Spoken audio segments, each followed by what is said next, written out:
Welcome, welcome to the sounds of nature, our home.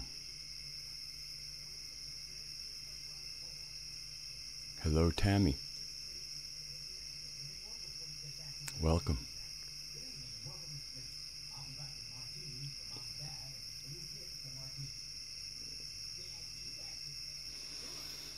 We'll just let the picture be for a moment, and the sounds of the forest.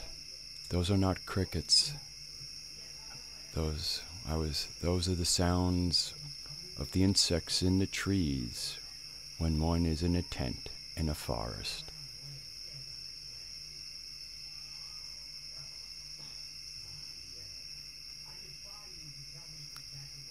The surroundings that I lived in for months at a time and fell asleep to every night. Hello, Lee and Christopher.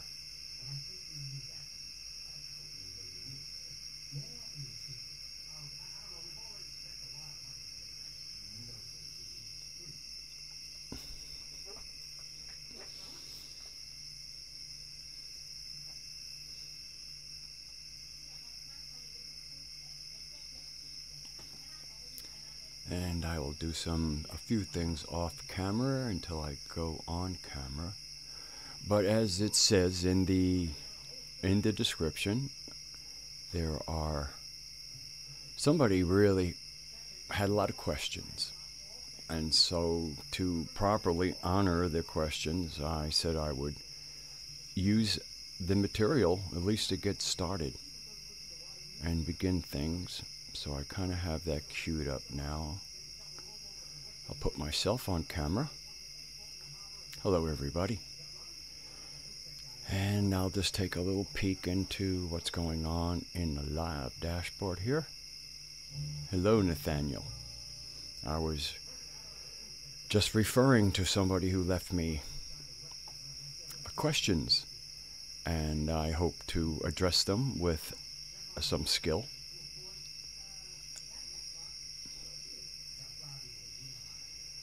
And it's kind of interesting. I was looking at my videos. I have, all the different Can't You Hear Me Gnostic videos up, and seeing the number counts, especially going back a few months. And I noticed that I'm largely somewhere between, like if it's a couple of months old, somewhere between 200 and 300 views. But sitting right in the middle of all those ones, including ones that are older, so they certainly had time to have more views. In the middle of those, it was a Saturday night one I did. I happen to call it Saturday Night Special. And it was about John Lash, the man in the message. Well, that one has about 4 times the views, somewhere between 3 and 4 times the views. And there has been some discussion in my direction about how to better market myself, and I have pretty good business sense, and I don't think marketing is a bad idea, but I think how one markets and changes things. Hello, Jessica. So if I'm looking at there, I'm going, well, gee, if I would have put John Lash's name in my title, I would get more views. Maybe so, but Wizzy ain't going there. I did it because that's what I was going to be speaking about that night, and in hindsight, I go, ooh, look at that. That's a way to get people's attention.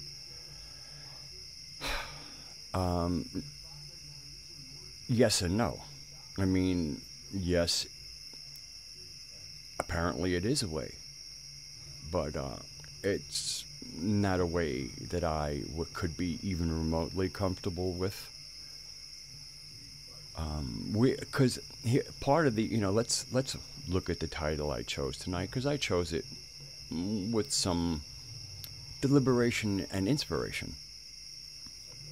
So questions from comets, and then it says, and Gnostics rising. I forgot to hit the save. I had actually changed it and forgot to hit save. I had changed it to the Gnostic rising. And the reason I put it the Gnostic rising is because there is a Gnostic rising happening as we speak. The Mandela Effect Decoded has been out since last year, okay, and 64 plus videos in that offering, and now we're up to Radio Gaianim 10, and I hope you people are catching the Radio Gaianims. You can see them on Ginny Thwaite's channel, the Mandela Effect Decoded channel, and also Hans Carlson. He also mirrors them. That's the three places that basically whatever one puts up, those two will be putting it up around the same time. Hans tends to get the least amount of views and attention. Generally, when they put up the same video, at least, I usually can only listen from one source, but I go around and give a thumbs up to all of them.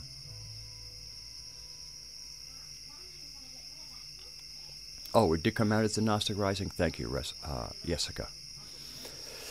And as I'm reading, hello, Big 99, P99, hello, and Mad Finger is actually somebody who I'm very happy. I'm happy anybody is joining us, but there are certain people who've been now coming into the Can't You Hear Me Gnostic live streams that are new to me, but not to JLL, not to John Lash.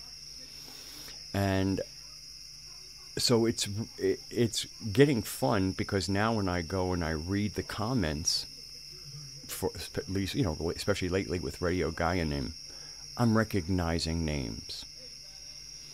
And the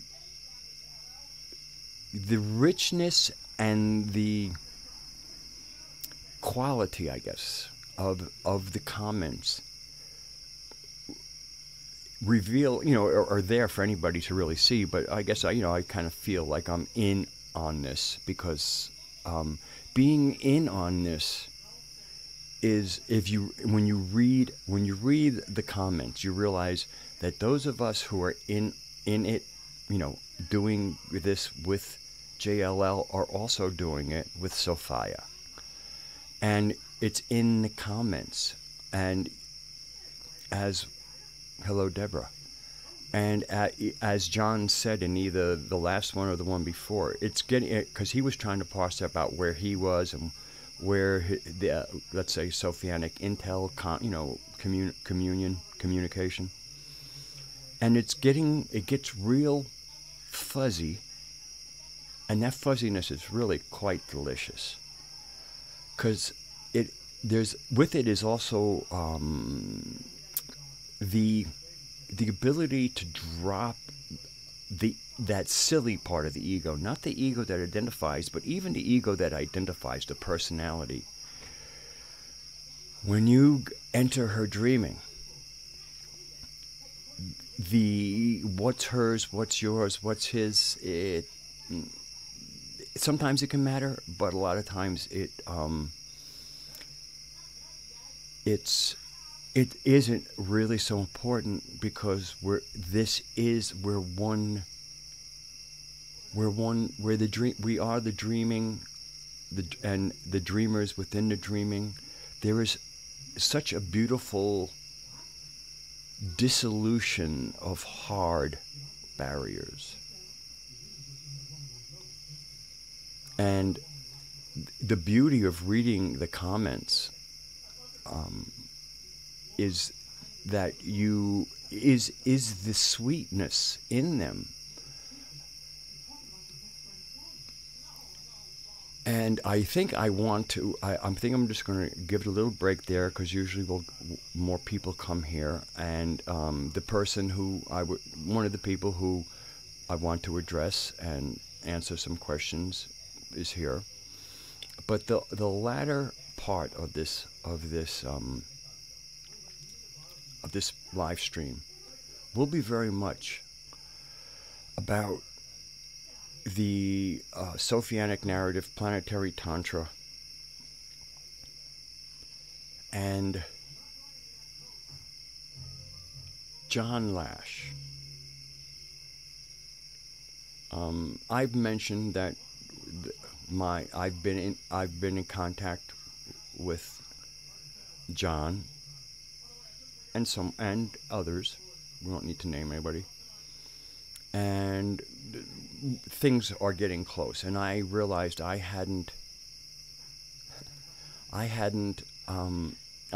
always, when I go to bed, it's all about how I can be with our mother,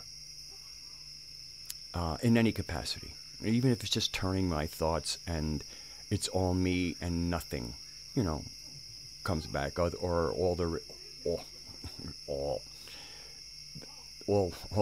the wording is funny. I should get better wording, but that that enfoldment and that love, that agape love. So there was I decided to in that was okay. I am going at some point to really get to speak to John face to face. Does she have anything that she would like to offer me? That's for later.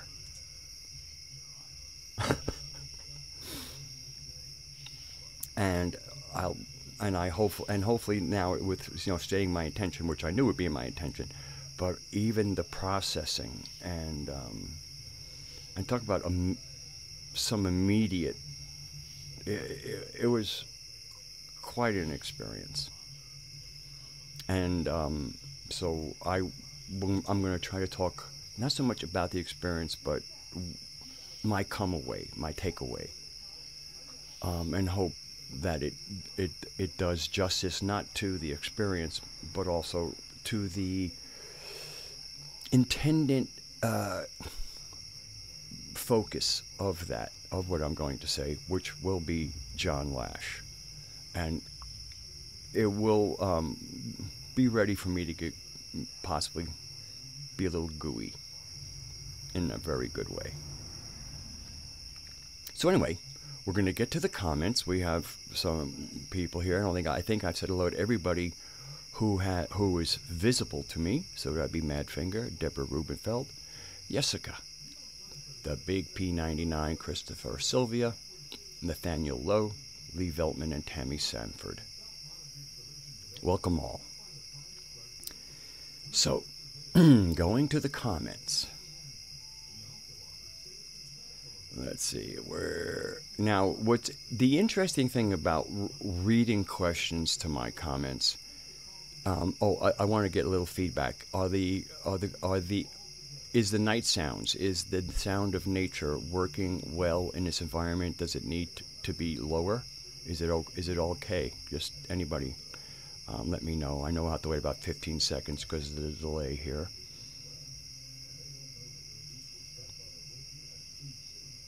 But I want to know if it's working, if there's a good balance, that my voice is dominant, but we kind of get the feeling that maybe, we're sitting in a grove having this conversation. Okay, it's good. Okay, only the cranky one said maybe a little lower. So, hello, Robin, by the way. And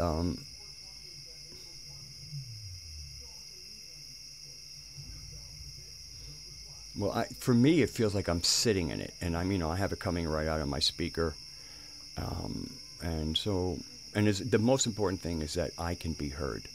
All right. So one of the interesting things about addressing comments, and I guess I'll go to my board, and I won't be seeing the chat for just a little bit, just to kind of keep my focus here. Oh, that's right. I actually have to go to the comments section. What's interesting often is that when I reading comments, people will sometimes, they're hearing what they hear, and then they'll say, okay, and they ask questions based on what they heard me say, as opposed to what I intended to say. That happens, and that's why we, after an exchange, we revisit it and we get on the same page with each other, because it's, it's typos. It's not, is in the big picture. So I'll just start with one here. I'll be reading their words, so I won't be changing, like me's to yours. I'll just read how they wrote it. Your comments and experience about the alien phenomena are extremely interesting to me. I agree this could be a very legitimate explanation of the phenomena we see in the UFO community. I know what you're referring to. That was kind of like the dream stage, astral body. Okay. And then it says, it does not fit in with the work of David Paulides, missing 411 though. So I would love to hear if you have any opinions about what's going on in our national forests. It's freaky stuff if you haven't heard his research.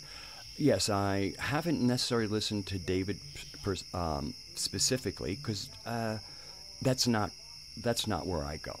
I have to narrow down where I'm going, especially what my focus is. Music, trying to create a bit of a Gnostic community and just having some fun. But the work of the 411 I know largely through Joe of the Carolinas. He's done some covering of it. I am aware of people disappearing in the forests, and the fact that what I say does not fit in with David Paulides doesn't make either one of us right or wrong. We don't, really don't know, and it's a little bit different. So that's all.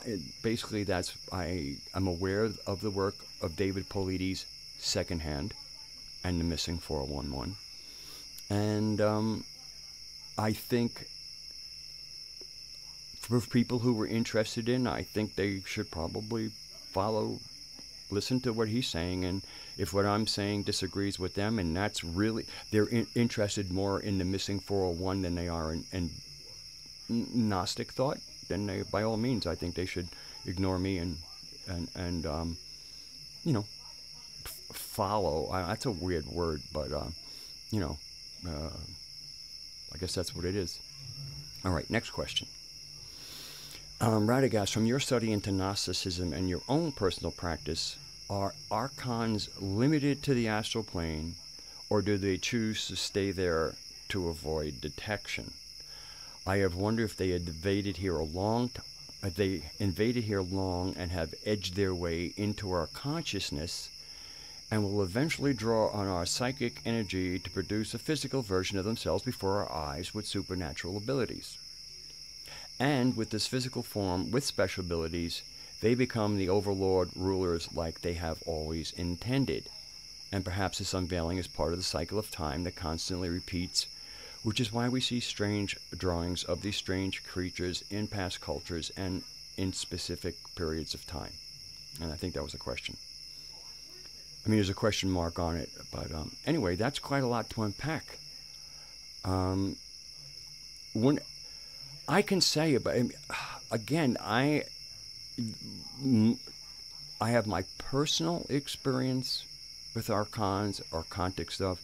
Once you are starting to really get grounded in a Sophianic narrative, they're part of the landscape. When you consider that, our physical senses limit what we can interact with in a five sense manner. So that would be the natural world, and then there's the sitting above the natural world, which is called supernatural, but it's still the natural world. So they're not limited to the astral plane. And I'm going to try to do my best to recall what John said about this. John this is, I kind of say that, but again, the archons, although they're mentioned in the Nag Hammadi text, it was John who brought the word into the popular lexicon. Elaine Pagels, who did much writing and was considered kind of an authority on the Nag Hammadi texts, doesn't go there because she's a Christian. Christians are tied into Judaism, and the Abrahamic systems. Let's say Abrahamic systems. I don't want to pick on anybody. It's not important. Certainly not. It just is important. The Abrahamic systems. And so the archons are a part of that whole system. So she didn't want to go there. And so based on, first of all, focusing on what's written about the archons in the Nag Hammadi text, bringing, because there's a lot in the Nag Hammadi text if you know how to go about it. I feel you probably can save yourself a lot of grief and just read Not in His Image.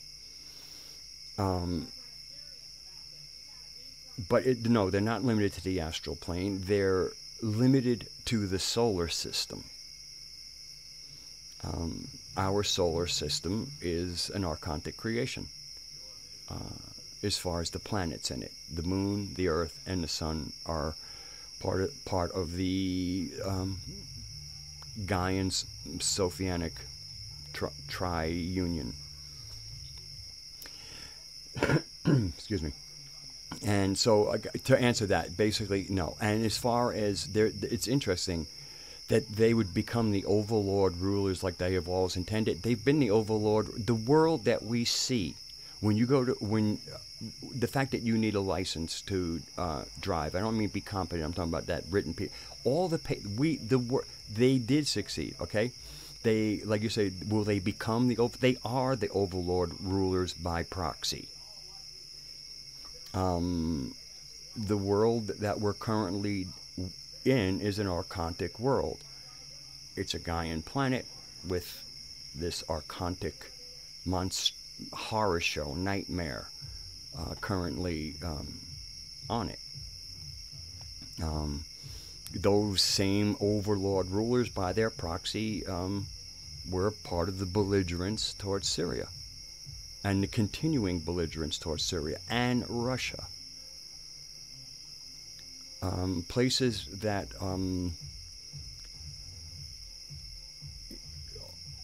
will reveal themselves to be pretty special. I have known them as special places for a very long time. I think it was yesterday, John came out and said it in his latest, John Lash said it in his latest Radio Gaianim one, and that view, the view that was shared publicly by he and Ginny and then other people in the comment section, has been one I've been sitting with for a while. There's no need to, I usually don't say much about that because there are people who will disagree, and I'm trying to find places as much as possible to agree on. It's not to avoid all disagreement. There's good stuff in that. So to answer this question, no, they're not limited to the astral plane. They're limited to, as far as I understand, to our solar system. Or at least in the areas around here. And as far as them becoming by proxy, they are. The reason the world sucks is because of their success, whatever you want to call it. So that's that question. All right, now here comes an interesting one. And again, this is commentary. I want to make a difference. I do occasionally go off into commentary, and I try to be a little cautious with that, because a big part is commentary can be very juicy and fun, and I think commentary can be juicy and fun if one is grounded in the narrative that the commentary is based on. If people are not grounded in the narrative, and then I say something that's a commentary on the narrative, and the commentary catches their ear without the narrative, then as far as I'm concerned, I've led people down a path of speculation rather than into the center of coherence and grounding. But anyway, I'll read the question. Hey, Radagast, your comment about other entities being jealous because we have Sophia. Can you expand on that in a future video? Why are other people not happy with their home, and what do they see in Sophia as a mother or planet that they desire? Okay, now remember, this was me sharing commentary, and so I want to be really brief on this. It was me seeing beauty, seeing coherence in the fact that we have the demiurge and the archons. And again, this is my opinion, this is my commentary. It's really important because there's a really important narrative that supersedes everything, and without it, commentary is entertainment, amusement.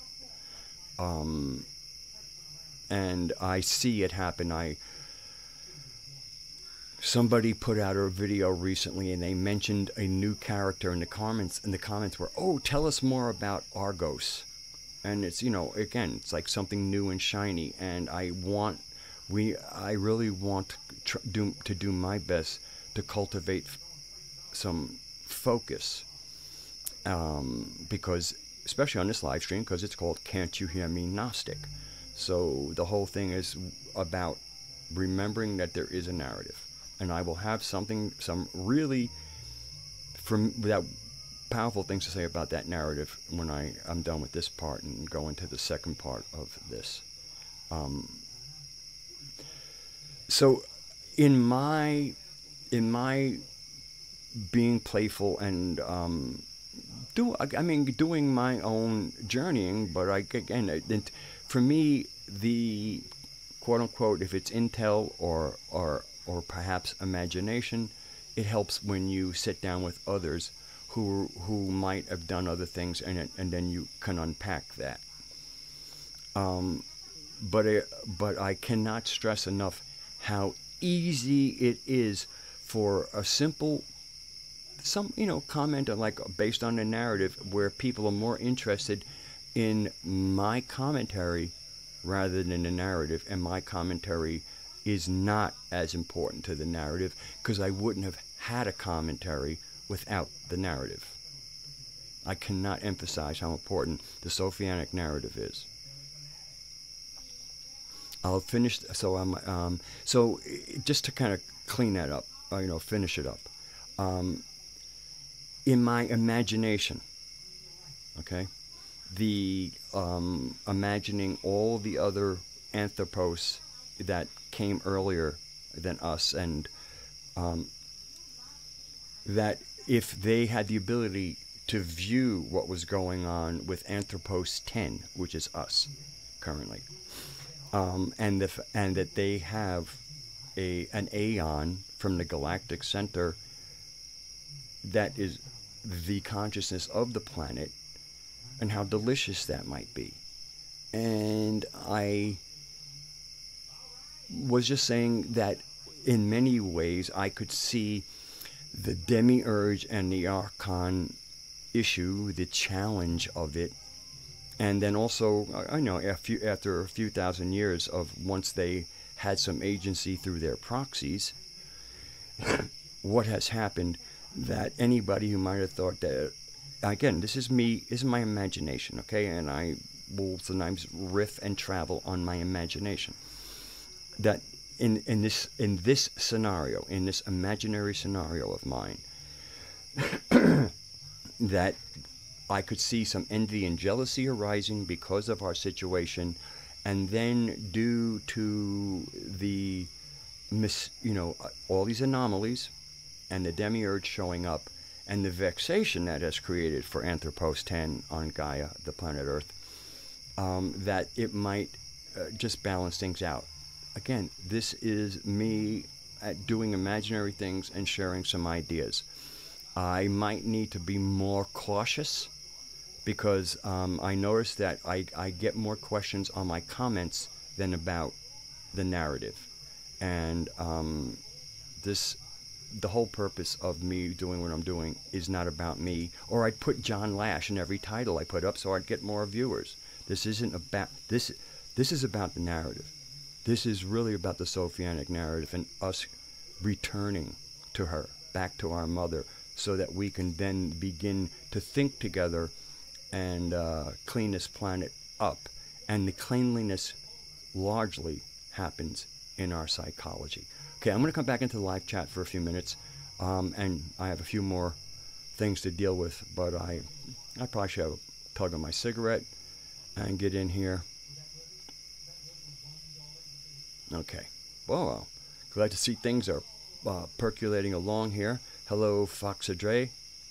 I hope I'm saying that right.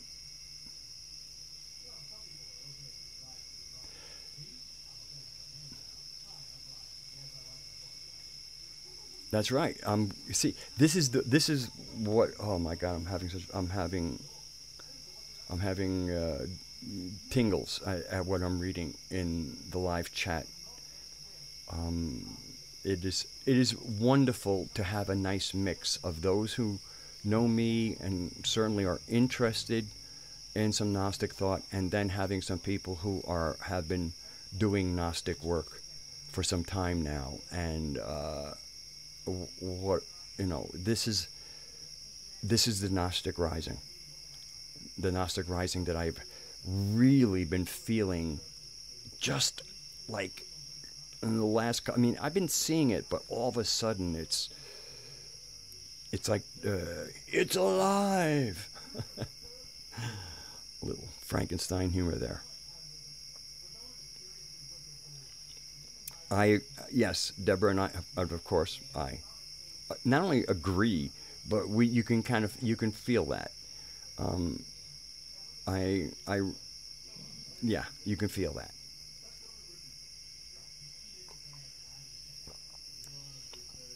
And I'm also noticing that there are a lot of people who are doing planetary tantra, and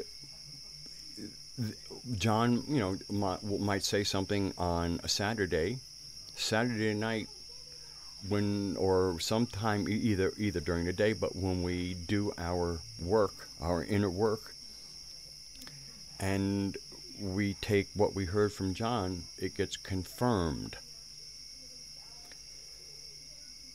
This is when you enter her dreaming, the connections that get made. I mean, this is part of what's building, is that there are all these different people with very separate personalities, but you can tell we're all plugged in to her, where our mother is speaking to us, and because she is the one who is speaking to us, the conversations, you can see it in the language. John is the teacher, and then, but when you go and journey or investigate and use your probative faculties, you get not only confirmation, you also sometimes will get expansion that's for you. That might help you, and then, but because we're now operating as a body, with different organs, all the coordinations of the cells, it's fizzing, it's percolating. She has agency indeed. And agency is a good word. And it's entered the English language in a lot of ways there, but it really applies here. The other words I would say the kind of language that I think is cleaner, is rather than right and wrong, I find myself feeling a lot more comfortable with error, and correction. So let's say I got, I did some journeying and I got this little piece of information, and then somebody else, or maybe even the man himself, might go, might look at that. It wouldn't be, oh, I need to tell you that you're wrong. The thing is, well, that little piece I said there, there was some error in your syntax or some error in whatever, and you might seek correction. Somebody might give you correction, but it's about error and correction, and sometimes in doing things and going out and being daring, caring and daring to investigate, you might occasionally have an error. Sometimes the error could be in you actually got a package that maybe you shouldn't have gotten. Maybe you got the package, but you unpacked it incorrectly. Maybe you had to open this flap first and then that flap, and if you do it any other different way, some error might come in there. It's endless. One of the great things, though, for me is I guess we should not fear error. And then if we are found in error, the last thing we want to do is be worried about correction. This isn't about our vanity. This isn't about do I look good? This is about being correct. This is about avoiding error.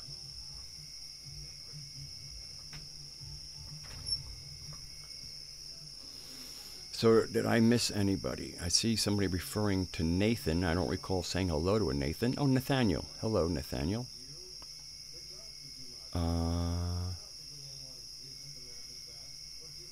Yes. I cannot tell you the joy I have on having these great people in the chat here. Hello, David Russ.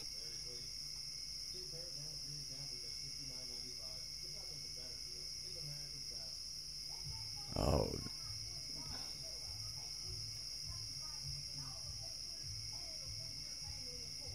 I don't know if Vern's still with us, but if he is, hello, that would be Vern Luthor. I'm just checking, seeing who's here. All right. Okay, I feel I can kind of go back to the comments, finish that up, because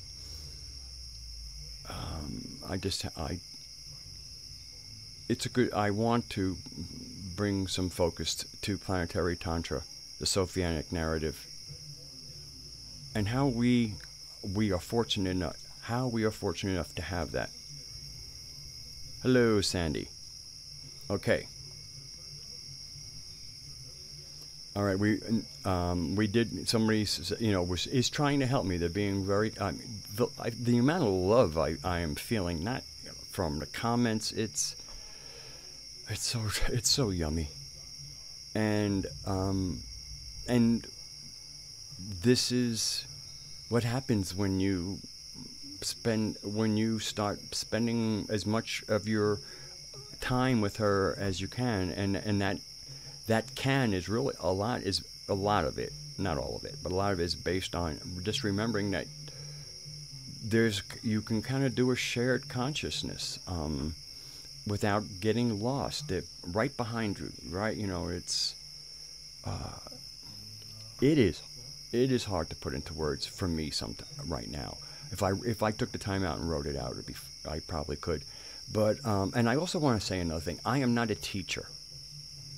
Nobody will see anywhere do I ever use the word teacher.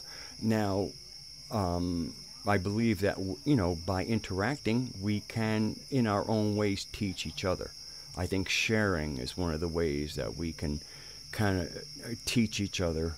But teachers are unique, structured, and I even like to use the medicine cards. In the medicine cards, which are native, are basically Turtle Island based. Okay, so it's within a specific system. And Wolf is the teacher. I don't have wolf medicine. I have a few medicines, but the closest to wolf medicine is coyote. I have coyote medicine. I am playful. I'm a little bit goofy. And John is a wolf. He's a teacher, and also the the KWP, the Calico War Party, is a wolf clan. And I can just imagine, you just imagine, the majesty of wolves, the pack, apex predator, how the strategy of their hunt, well executed. I mean, like a teacher, they have a plan. And then how a coyote hunts. I mean, watching a coyote hunt could like be watching a comedy show. So there's, I really like to be clear that as much as I like to, hopefully through, one thing being an elder, I have a little, so there, I have things I can share that, and there might be teachable, what we can call teachable moments, but I am not a teacher. At some point, maybe down the years, I will, or maybe even sooner than that, I will have I've really worked on being able to deliver the Sophianic narrative in a fashion that is coherent, where at least in that particular bandwidth, maybe I might be considered kind of a Gnostic teacher. But I'm going to tell you one thing: unless John said I was a Gnostic teacher, I wouldn't even consider it. And even then, I might, because I would trust him. I will explain myself later where this kind of big respect comes from, and it will be part of what my experience last night. So anyway, somebody wanted to talk about helping me with the marketing. I kind of addressed that. And again, the extreme kindness, thank you. You know who you are. And if anybody reads my comment sections, you'll know who they are also. Okay, let's see. Now here comes, this is the big one. KWP. This is where a lot of people are getting stuck. And I hope, no, I don't hope. I am optimistic about bringing some clarity. Let's see how well I do. So here's the question. Hi, Radagast. I always enjoy your videos as they give me a lot to think about. I do personally feel uneasy about the Calico War Party. The reason being, I'm not comfortable killing another human being, even if it's just asking until it comes down to the cause and effect, unless they are in front of me trying to actively kill me. It's not like I think I'm right and the Calico War Party is wrong, but I am voicing why personally I have a hard time thinking this is a good idea. I think the way to bring down a regime is through subversion. Change the minds of the people. The Calico War Party reminds me of a military group trying to take out a dictator. It doesn't work. A vacuum is created and only more chaotic regime comes in and takes over. This is why I think killing is almost never the answer unless it's truly the only answer to personal survival, i.e. my example of someone actively trying to kill me. As truly evil things going on, there's no stopping it by killing people. Their God will still be there after all is said and done and will most likely recruit a new group of humans. This is not a fight of flesh and blood, in my opinion. Again, I love your videos, and this is no way a personal attack to anyone. When you said you were caught off guard by the person who messaged you, I figured I would put in my 2 cents. Okay, I guess I'm...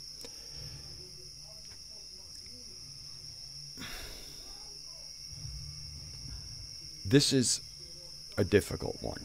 This is very difficult. And let's see if I can get inspired to do this right.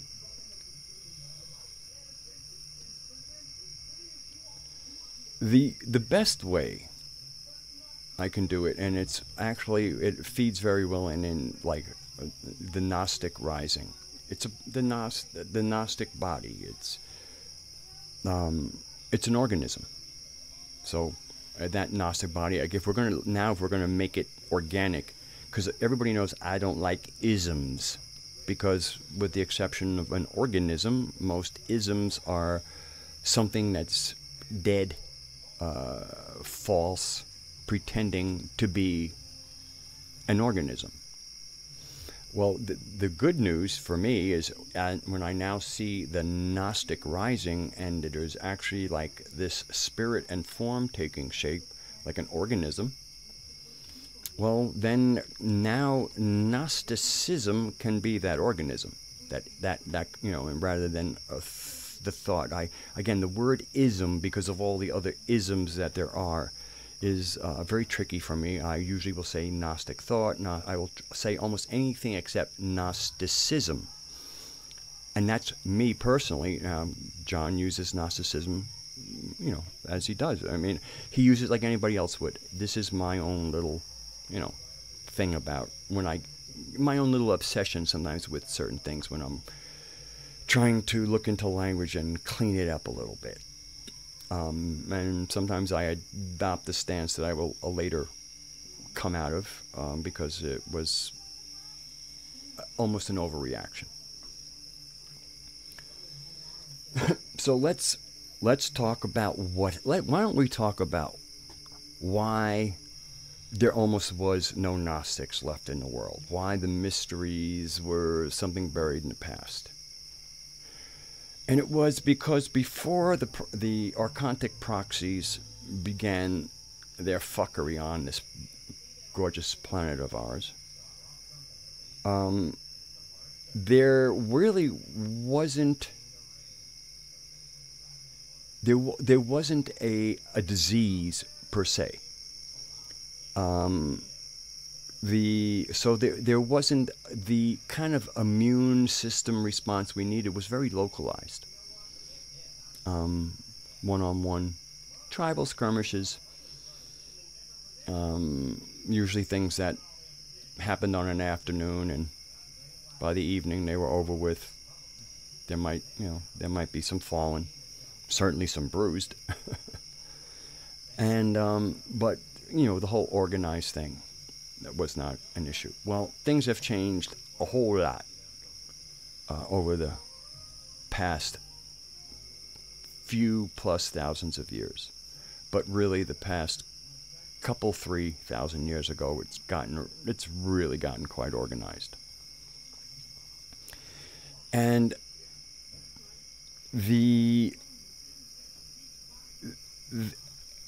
there is a survival instinct that all organisms better have, or there's a chance they will be extinct. I've said it before, and I will say it again. For me, the KWP is our immune system, specifically the T cells. And so conceptually, it's like an absolute must. I do feel that part of the Gnostic rising is to recover itself and have sanity on its planet again. But when it comes to not fighting back, never again. Never again. Never again. So, with that said, hope you felt that energy channel, folks. With that said,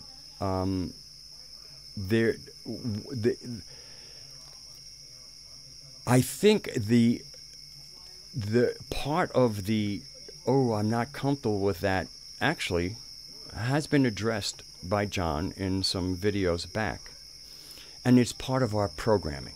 It is part of our Archontic programming. To kind of have this almost aversion to killing to the point where self-preservation has to almost be in your face.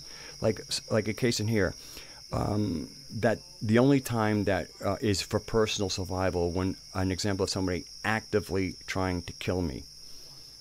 The food, the water, the air, I mean, they are actively trying to kill us. And it isn't, we shouldn't need them knocking at our door before we feel that now, oh gee, now my skin's in the game, I want to respond. But the beauty of all this is, in this Gnostic body, there are many cells. And so perhaps part of your function in the Gnostic body is the heart cell, whatever. Again, I think you get it.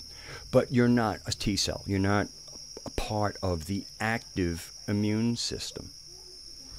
But only a foolish body would not support the activities and actually contribute in whatever way they can, once again, in support of the parts of the overall system that keep it clean and keep infection either at bay or no infection. It is crucially important. So I feel there's plenty of room for those who do not feel the warrior spirit. And I did comment on this, I think, in last one, about there are certain people who are born with a certain Mars aspect that would make them more inclined to do this function in the Gnostic body and in the human body, the body of the anthropos. I really want to include everybody. And so for those who like, it's just, ooh, gee, I guess the best I can just say is please support those who are undertaking what some of us actually go, wow, I would really need to be like with my back against the wall before I could respond. I think we should be glad that there is finally an immune response, and furthermore to be involved in those who are responding, so that it isn't like we're there off on their own because nobody, oh, I don't know, I feel uncomfortable with a colleague or a war party. That's not the way to do it. The body does not ignore the immune system. It supports it. It works with it. And so for me, it's really a matter of selecting within the greater human body what role you're playing, and be true to yourself. Be true to yourself. And but I just think a lot of the aversion has been a certain amount. I mean, of mind control, of cultivation of a passivity to the point of it's like having no immune system at all. I mean, by the time you think it feels right to do something, it's probably too late. So I guess that's where I'll leave that for now, because this was a very, very difficult question for me to answer. And I mean, I could have just said, I'm not going there, but you know what? I want to get this, because this is a recurring. This is one of the biggest blowbacks to to John Lash's work, because planetary tantra is its own pursuit. The Kalika War Party is another pursuit, but they're part of the same thing, and I can't think of a better way of trying to present a model than the human body itself. Okay, I haven't taken one look at the chat, and that's where I'm headed now to see what's going on.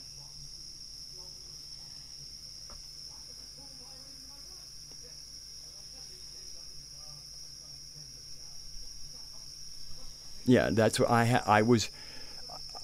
The killer T cells is the proper. I mean, I I am a certified medical massage therapist and had to undergo quite a bit of anatomy for that certification. And I remember when I was sitting and we were being taught about the immune system and specifically the T killer cells. And you can, the thymus gland, the blue-green color, the one between the heart green and the throat blue, is where T killer cells get their, and this is a word in this is a medical word, immunocompetency.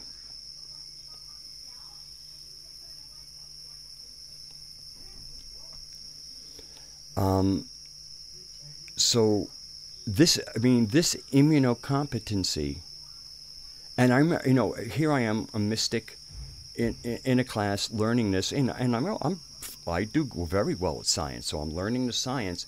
But as the science is being told to me, this whole thing of what the thymus gland represents to me, the fact that it's a composite color. What is the energy of the heart chakra? What is the energy of the throat chakra? And how if you were to kind of do a combination and put it in the thymus gland, how, wow, that is exactly the blend of consciousness you would want for immunocompetency. So that was, it was very interesting to be sitting in a classroom being taught really, very solid and relatively cutting edge new science, and then being able to take it into a mystical place. Hello, Reemsy.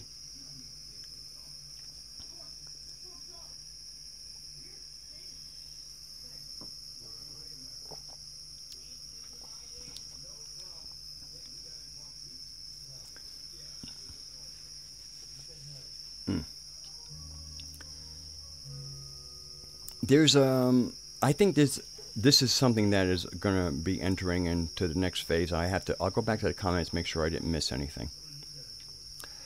But how my experience in planetary tantra, which is living in the Sophianic narrative, is this beautiful. It's not a give and take, but maybe I'll until the next word of how we self-select. It's almost like raising your hand for an assignment. But in planetary tantra, when you raise your hand for an assignment, very often who you're raising your hand to is our mother, And so then the thing is, whether or not then in your selection that you've self-selected for a certain role, and then she seconds that selection. And sometimes it might be who initiates the selection, I think, can vary, or maybe it doesn't, it just appears to be varied. But that is a huge, seems to be a part of dreaming with her. And also, to me, it's really important about using the word of selection, because one of the words I don't think we ever want to use is chosen. I think we want to be real. I think we want that word to not be part of how we might speak of selection, because this selection is it's a dance almost. It's almost like asking. It's akin to asking somebody to dance. Okay, and you say, "Oh, I'd like to dance with you," and if they get up and dance with you, you have a dance. If they say no, you don't have a dance. Similarly, somebody might approach you to dance. Same thing applies, except in this case, you were not the initiator. Okay. Everything seems to be going well in there. And I want to thank the chat for the dialogue that I see. Everybody's helping each other. People have questions. People are answering. People are answering with great responsibility, wisdom, and love. And it's really wonderful. All right, let me just make sure I have all the comments covered.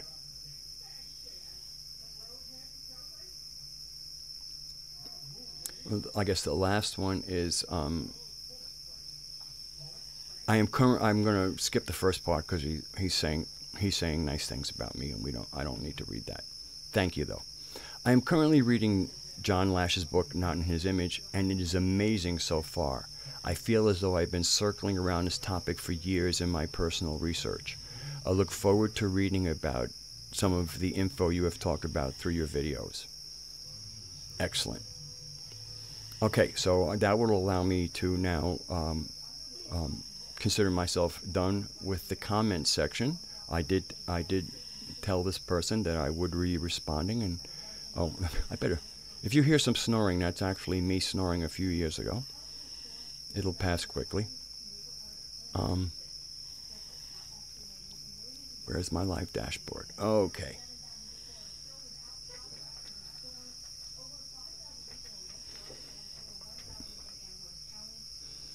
I'm going to turn down the sound of them just a little smidge. There we go. Just a little smidge. I'm also going to have a little bit of this cigarette here.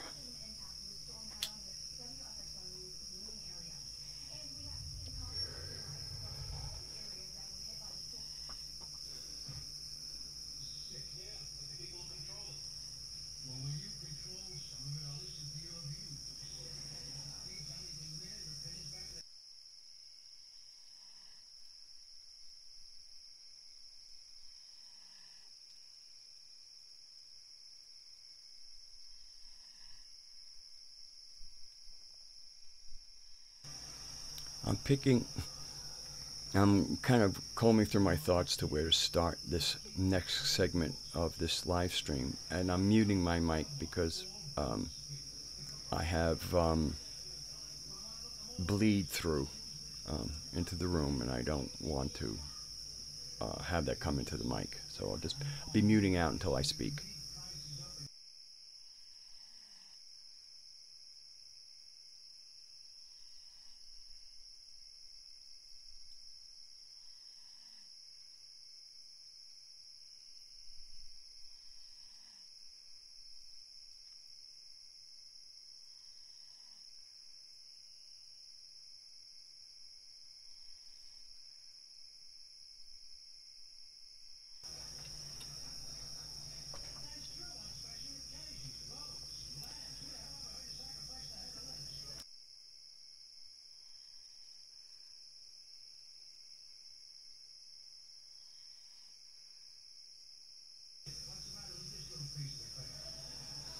All right, this is going to be, I hope will be fun.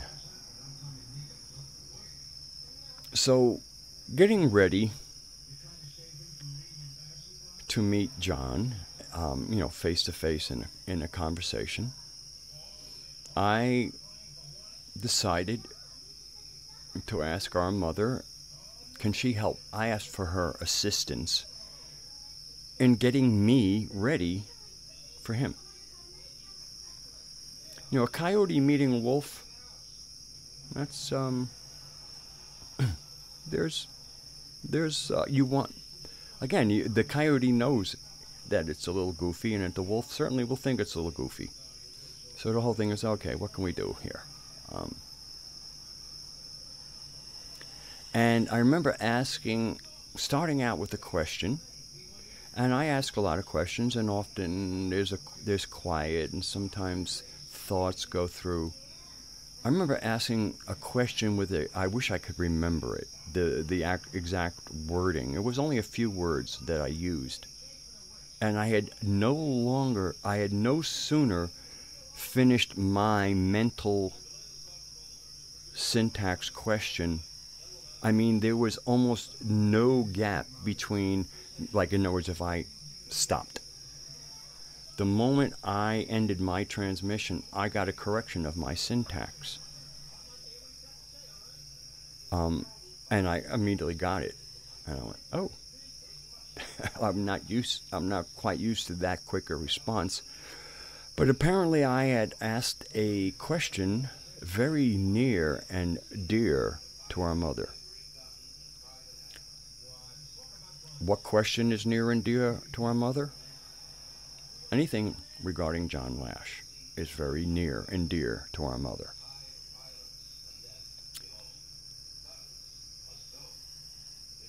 I don't know how much of this I want to unpack, or if I can unpack, and I also want to be presumptuous, and in case if it was my imagination, I'll take more of what I had. And I'll just keep it to myself.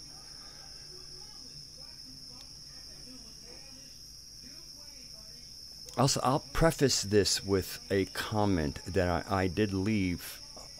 Somebody had said it's about the many people, like I guess Wayne Dyer might be his name. I forget his name.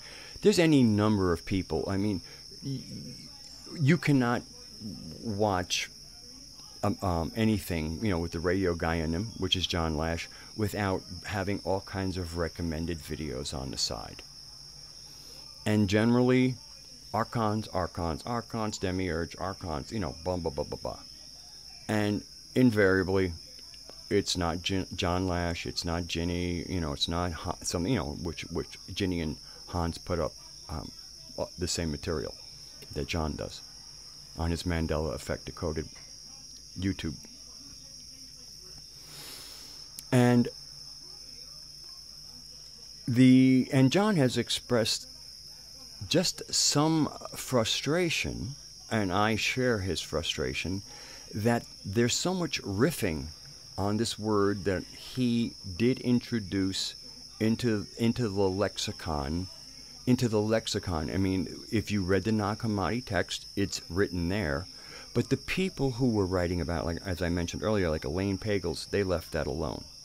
It was he who not only reintroduced the word, but reintroduced it with great clarity. He has spoken any number of times in different things of how they operate in different ways, how they can operate psychologically, projection, mimicry, pretending. Just, he has an exhaustive, I shouldn't say exhaustive, a very thorough and clean description of the archons and how they work. So just last night, just because knowing what I was going to be speaking about tonight, I decided to click on some of these links to see where they were going. What a ripoff.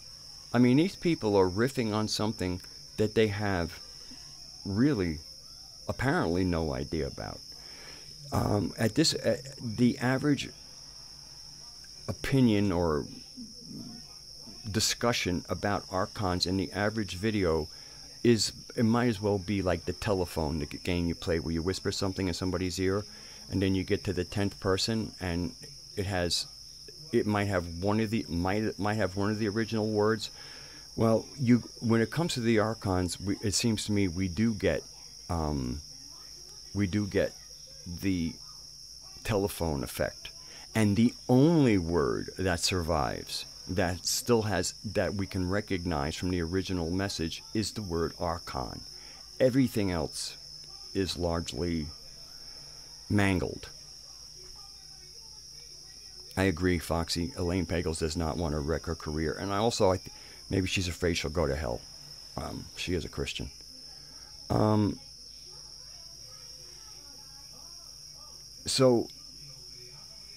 like people like Graham Hancock, will go on, about Gnostics and the archons, and maybe Graham Hancock did actually read the Nag Hammadi text, and his word, and in his case, the word archon came through in that fashion, and that can be understood.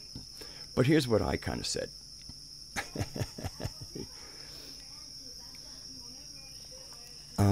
That in many ways, the Sophianic narrative and then the material that is the planetary tantra, and just if you go to metahistory.org, gaiaspora.org, when one sees the amount of work that John has put out over the years, it is almost like a landscape. It is so vast that it could almost be almost like a backdrop. And the way I phrased it was that I think in certain ways, the Sophianic narrative that the archons come out of is part of a landscape that is so huge that it almost gets ignored as if it's part of the scenery.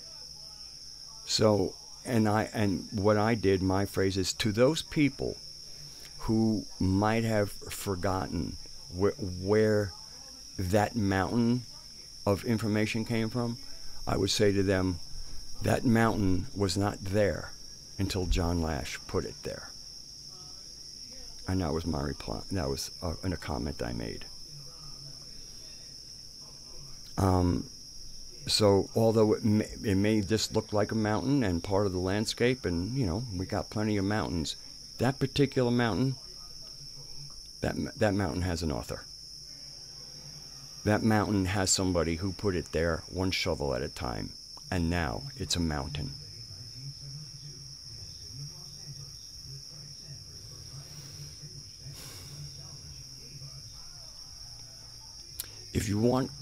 If anybody is wondering, well, maybe the whole Sophianic narrative is just John Lash's opinion.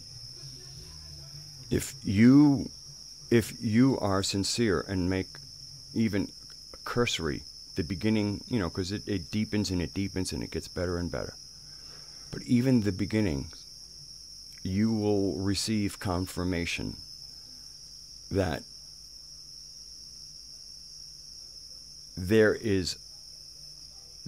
John is part of that selection dance I was speaking. This is part of what I got last night. That selection is very deliberate. Oh, I'm struggling for words here.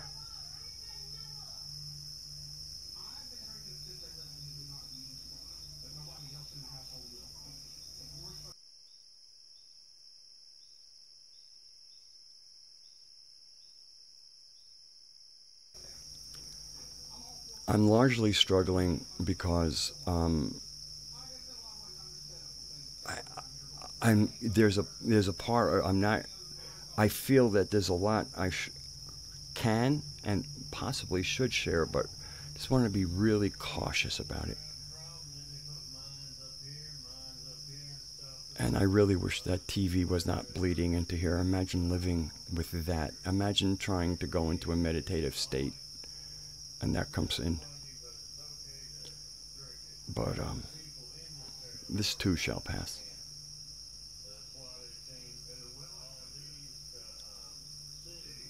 Oh, that was the wrong one. All right. Let's just say my personal experience in trying to get prepped for when I do speak to John, that he was selected. But again, if you recall, the reason I set up this selection is because it's a dance. And whether it's about somebody raising their hand and then being selected, or somebody being selected and saying, yes, I will, or there is absolute coordination with John and our mother.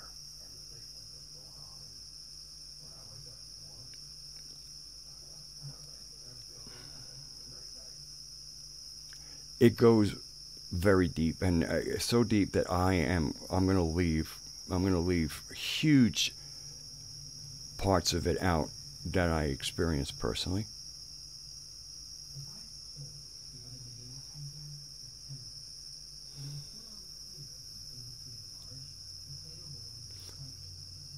If you had watched, if you would some of you will have followed and seen every all the Mandela Effect Decoded series.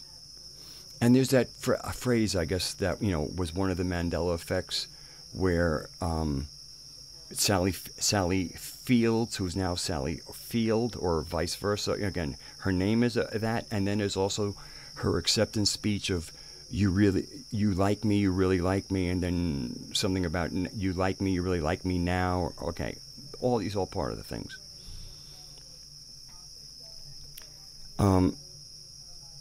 Let's just say, in the presence of our mother, and if I were like to bring up, John Lash, and then I would meet him, I guess I would just say, she likes you. She really likes you.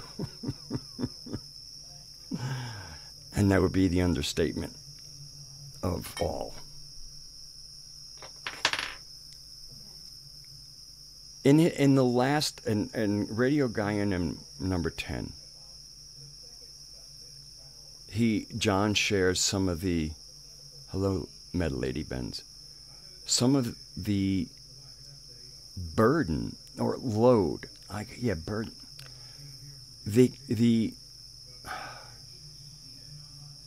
the load that currently John is the one capable of.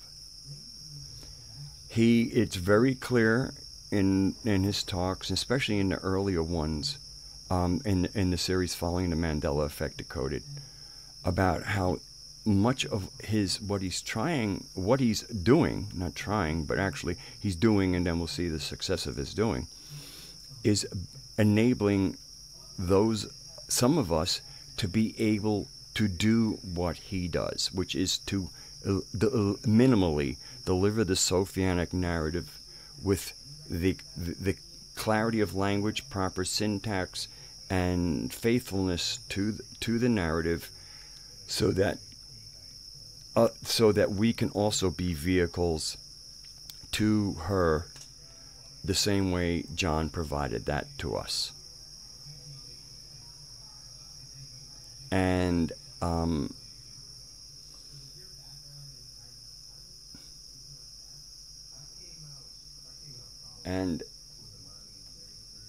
the importance, and John speaks much about clarity, focus, syntax, and these are not a teacher's pedantries, or at least they're not John Lash's pedantries. They're our mother's insistence.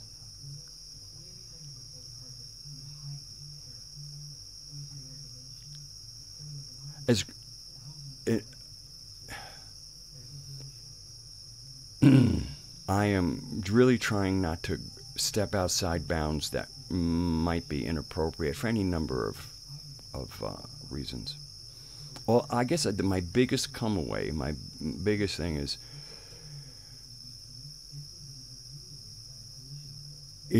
that this, some people think like that I'm kissing John's ass or being, hero worshiping. No. What's being done is celebrating one of our own.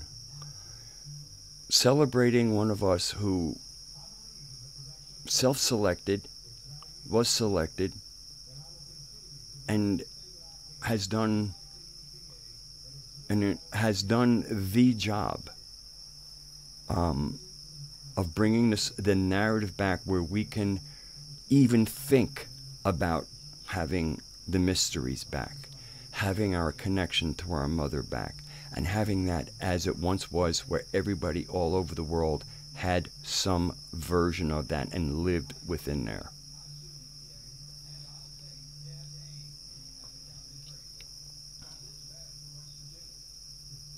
Right, yes.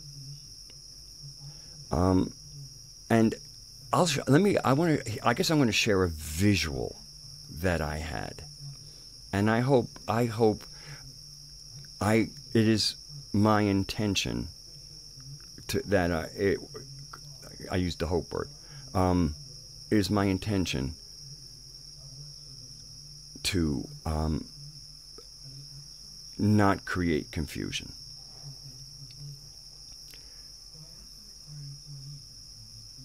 Celebrating our own is, I believe, how the Anthropos conducts itself.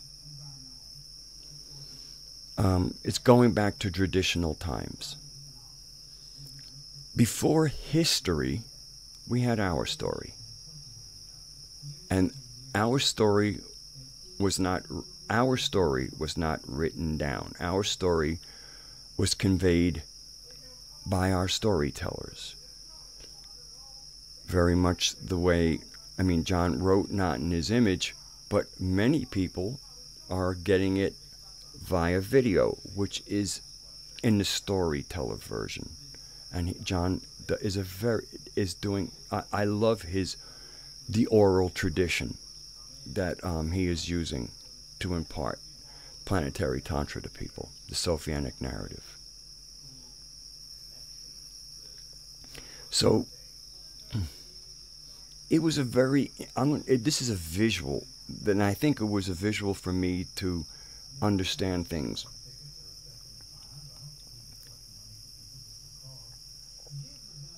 Celebrating somebody, celebrating one of our own who we feel is worthy of celebration.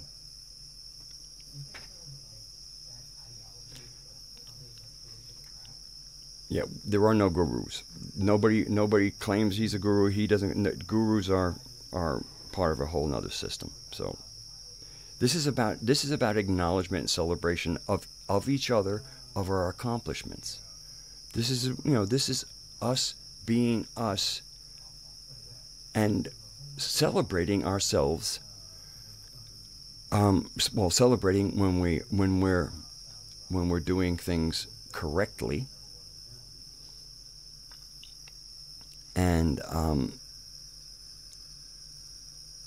And also being able to be honest with each other if one of us is in error. And I hope this. I'm desiring that this works. So let's take almost like an archetypical celebration of somebody where. Let's say we're just going to celebrate John because planetary tantra, he worked so hard to get it to us. Again, the just to get up the websites, to do the writing, to make sure it's there. Quite an undertaking. So imagine, it's kind of like when you take somebody and you just kind of hold them up on your hands, and so everybody's celebrating a person, and that person is there. I don't know if I can even transmit this, but there's something when we lift up our own, when we hold up our own. There was a real deep relationship there, because those that hold somebody up can also let them fall to the ground if they don't hold them up. When you're celebrating somebody, in many ways, you enter into like a sacred dance. And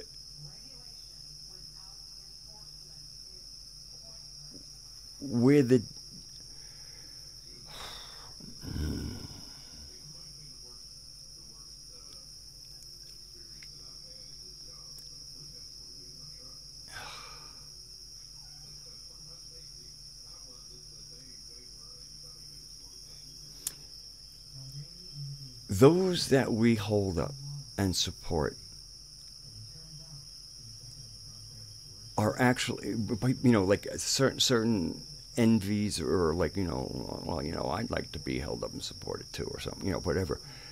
What I guess what's remembered is that how the same thing that supports somebody can also drop them. And the thing is, this is how the sharing of power in our celebrations and being a people. I don't know how to expand on it more, but I'm just hoping that what I got from it, and I'm really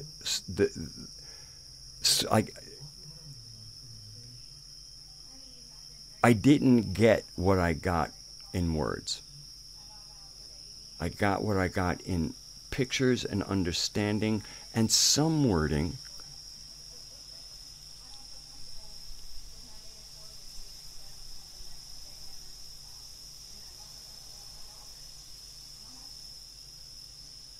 Robin, I'm reading what you go there. You and I have had our things with words.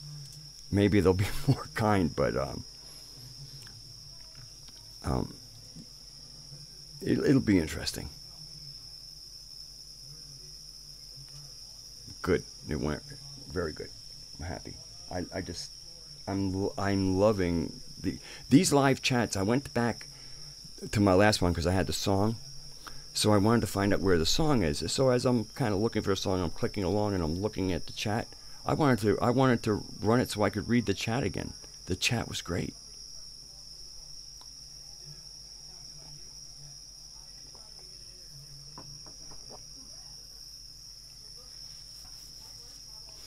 But I would like to highly recommend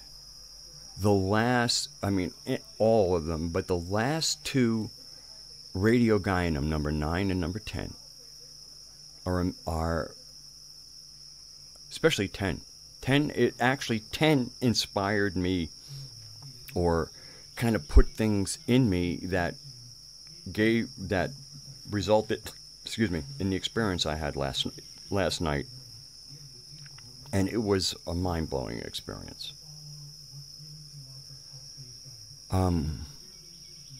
Almost too much, but it was like almost too much orgasm or something. And if anybody goes, that doesn't sound like something, well, try a little. It can happen.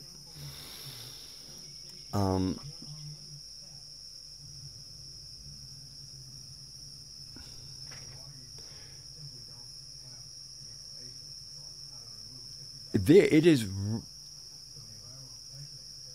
All I can say is this is my personal experience. This is just my personal experience.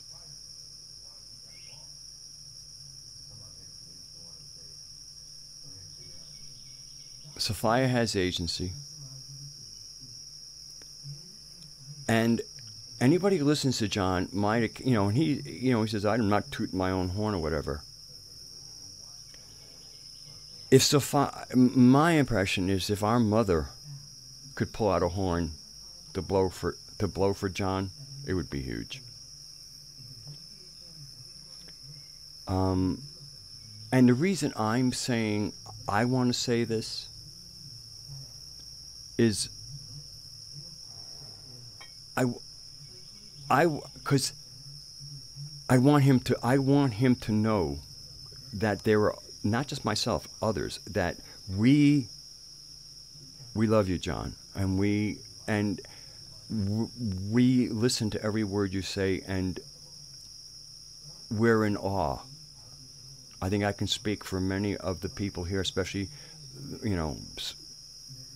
the people who also comment to you on your videos. We are in awe of what you have done.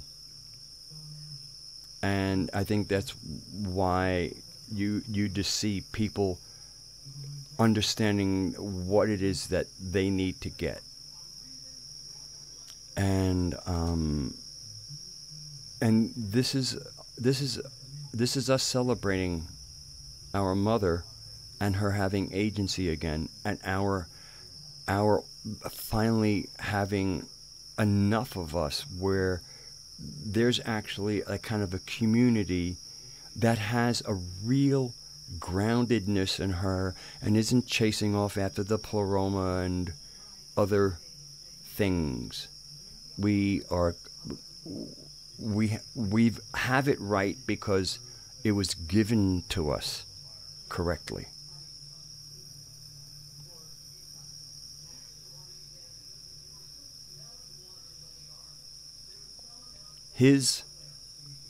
John's fealty and to what he was given, the terma that he was given,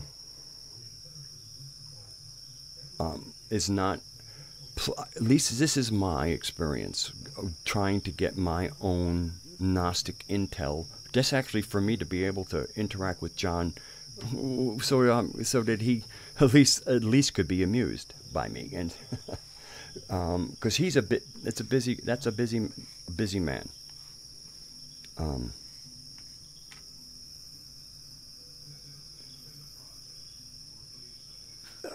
All I can say is I came away as an experience, whether imagined or not, but my come away from whatever happened to me, and it was powerful. I asked for something, and boy, did I get a delivery. And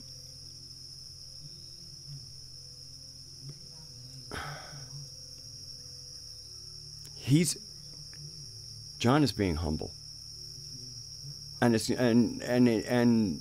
has to be that way because for a lot of reasons, how we be perceived, and also for us to sit on ourselves. Although I think I'm quite sure he has the mastery at this point.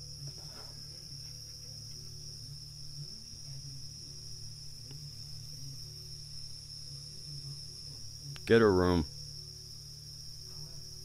Talking to Jessica and Doc.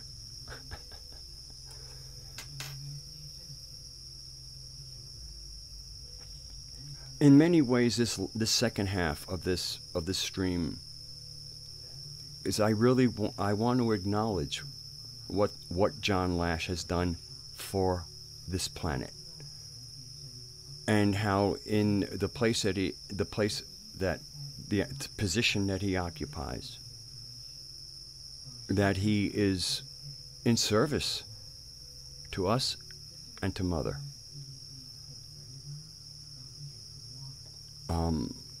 He has, in my opinion, and again from my experience,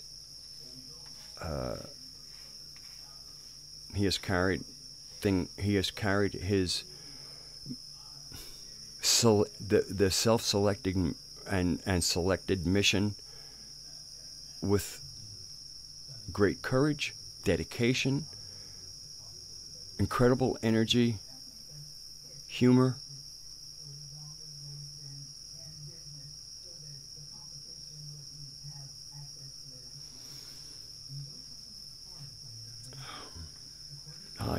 I'll take a breather there and see if maybe if I get quiet for a second, maybe I'll get some language.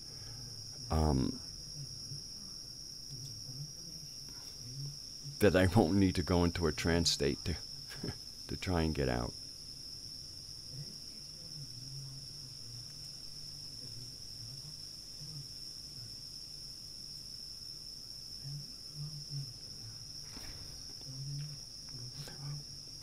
Well, hello, Doc Illusion.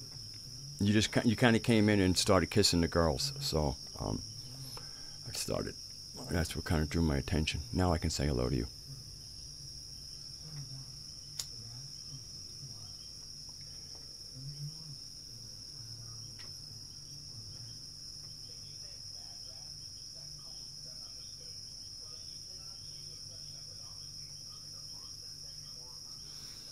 Okay, I'm going to scroll back a little bit. The TV's not too loud, so I won't mute my mic at the moment.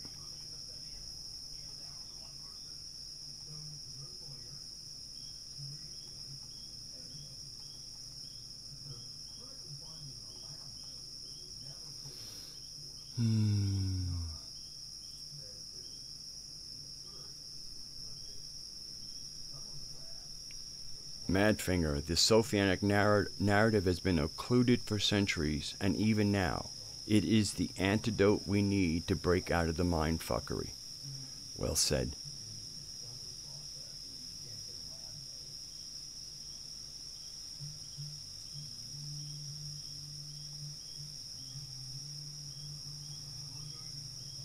Hey, Moose. Welcome. Hello, Moose.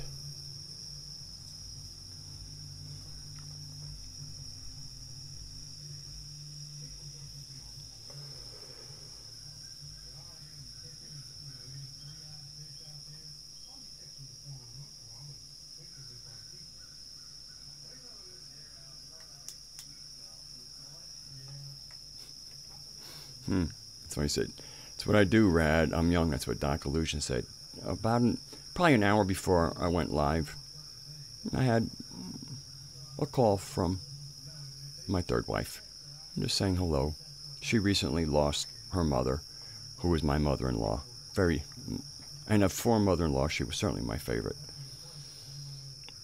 And so she just said, so, how's your love life?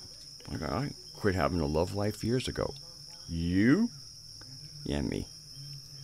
So, and that was triggered because of what Doc said. I'm young, it's what I do.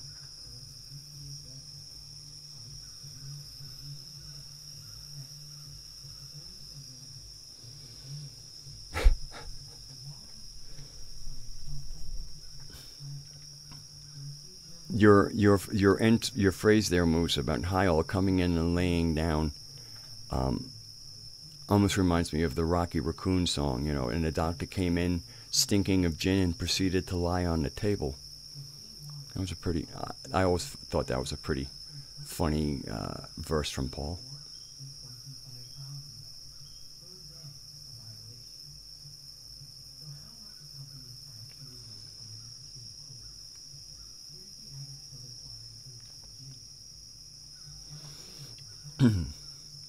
And somebody also said about people writing using archons and writing the coattails, and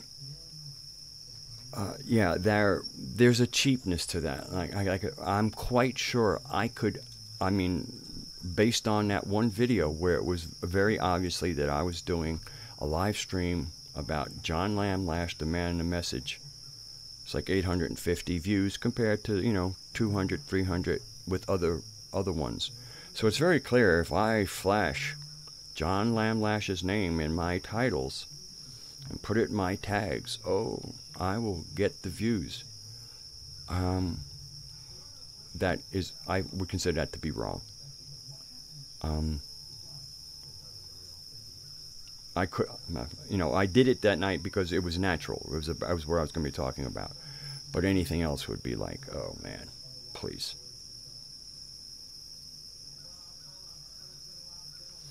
Yes, Madfinger, it is, because for those, I think, those of us who are in with, who have kind of really gotten plugged in, it just seems natural. It's like a celebration. We're celebrating us. And when we're in the middle of a celebration, it goes, wait, how did we get here? Oh yeah, that guy over there, JLL. Come here. Let's toss you in air a few times and tell you how much we love you. But then from the outside, it's like, oh, look at them. They're fawning. No, we're celebrating. We're celebrating. We're celebrating that we are alive again. The coherence is building, and that coherence is vortexual, just like the center of the galaxy in the plural. That whole coherence And the interesting thing is, even though it looks like it's drawing in that coherence is also the outflow. And the more coherent, the greater the outflow.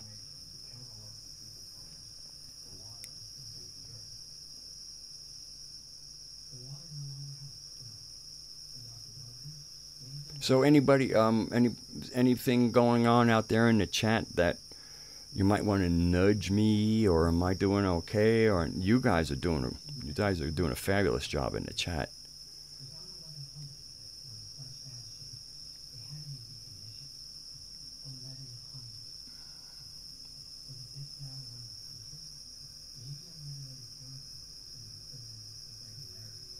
Yes. Yes, I want to focus on the Gnostic narrative, and then also see, because I have some freedom, because I'm not the Gnostic teacher. I don't have that responsibility to keep it focused. I want to keep, but there's also, I understand, there's certain ways of engaging people, and sometimes bringing them there, and sometimes it's talking about some peripheral things. The danger of the periphery is sometimes the periphery looks more fun than the center. And so in my desire to do right, to do the correct thing, I could commit an error because of the terrain of where it's being delivered. We're in a real transitional period now, where we are learning to not be distracted by the new and the shiny. It's not to not take notice. It's not even to maybe express some interest and saying, okay, that's on my list of things when, we all get a little downtime. Okay, how about we go chase this? Let's go see what comes out of that. But if we're going to ever have a world on our planet that is not this nightmare, if our world is ever going to be the world of her dreaming instead of the world of their nightmaring, then we have to get ourselves into the dreaming. And we get ourselves into the dreaming by knowing what the Sophianic narrative is, and then engaging in the planetary tantra that we can begin once we have the narrative. And a very good example is, obviously, before having a meeting, topics need to be discussed. And I'll be very open, because it's kind of amusing. John asked me for a list of 5 topics. I wrote 5 topics, and basically it was start again.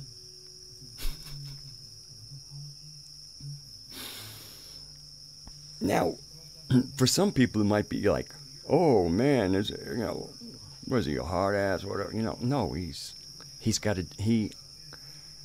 is a teacher, has the plan, and even when he engages with other people, he still has a responsibility to keep us all focused. And last night I'll even mention the name. It was Lisa M. Harrison, and I'll mention her because she's had 2 sit-downs with John Lash. So Lisa Harrison and John Lash have some history, because she I think she has at least 3 hours, if not 4, that she has spent talking to John. I think there was like 2 sessions at one time. Then he revisited her. Apparently, he was a guest, and I don't hear much in the way of residual as she is going through all kinds of experiences. And you can go to Deconstructing the Construct. I think, is that her? Or is that, I think that's her. I don't know. Lisa M. Harrison, as opposed to Danny McKenney. They used to work together. Now they're working apart, and I can certainly see why. But she's, she's bringing her intel, which is not Gnostic intel. Whatever. And there was she mentioned, a new character was mentioned and it was only an 18-minute video. And in the comments, people were like, "Oh, tell us more about Argos the Dragon." Argos the Dragon is a new character. So this means, okay, it's almost like, okay, we've been hearing about Leilu, or, Lilu and this one and that one, and now we have Argos the Dragon. Oh, we need to hear more about Argos the Dragon. This is for me, and for any those of us who are trying to get some coherence, we see how the shiny things, the new, basically the short attention span that has developed from our educational system, how we learn, and just the times, and our, I guess, our Kantic fuckery. Who knows?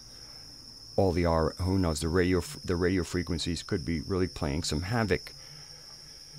At some level, the food certainly is. And so, basically, when I first offered John 5 topics, I thought these would be, I was trying to pick topics that would interest everybody. And there was no reply about whether or not they were not interesting. The thing is, how are they going to assist planetary Tantra? How are they going to keep the focus on people discovering and then exploring and immersing into the Sophianic narrative? And he was right. He was correct. And it was almost as if, like, I had this little example last night. I mean, I knew he was correct, but this little example, it was like almost like, just so you kind of really see how quickly things can go from the center and where we need to be focused, and how quickly they can just go out to left field and out of the pole bark itself.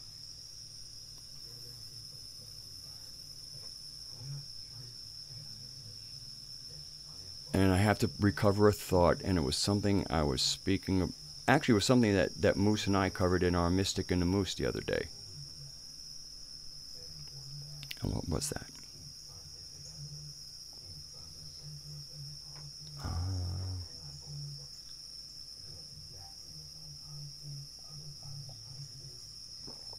It will come to me.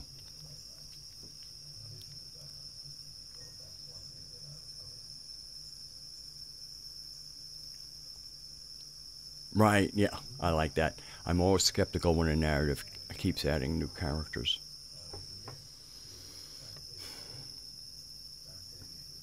I'm going to speak really cryptically, because I think that speaking cryptically is the only way to speak responsibly.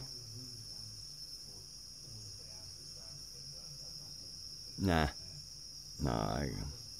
I just got a thumbs down on that one inside my head.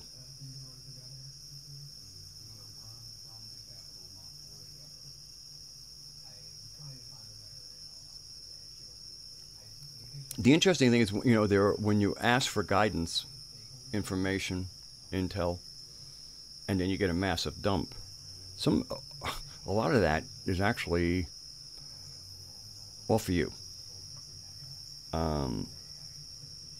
Majority.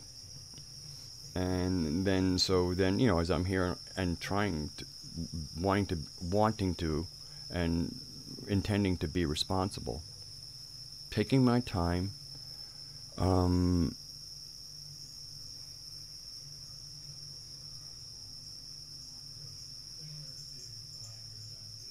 Yes.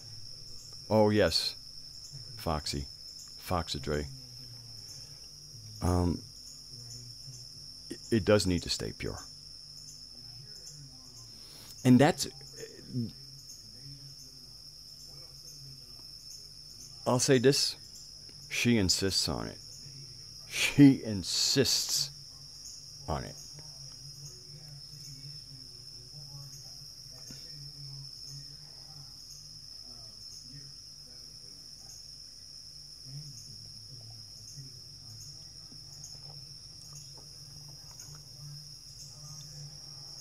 It would, based once I can only speak from the data that I have before me.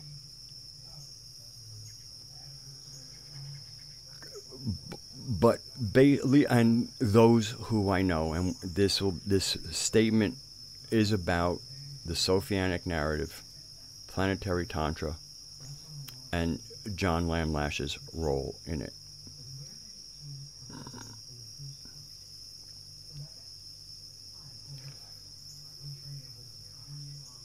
Where many of us will get there, but currently, right now, if I were to say John is the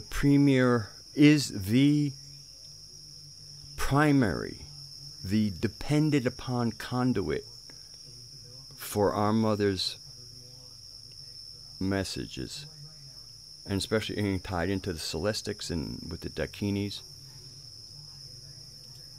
He is it. Again, the dance, the who selected who, does it who approached it. It's just, he is that locus point. And you can hear, and in other things, as he's saying, I want, it's like I want to always be here, and I want other people to do what I do. He is. This is it's amazing how much love is really coming out of him. But the having to be the teacher, having to hold the boundaries, hold the containment,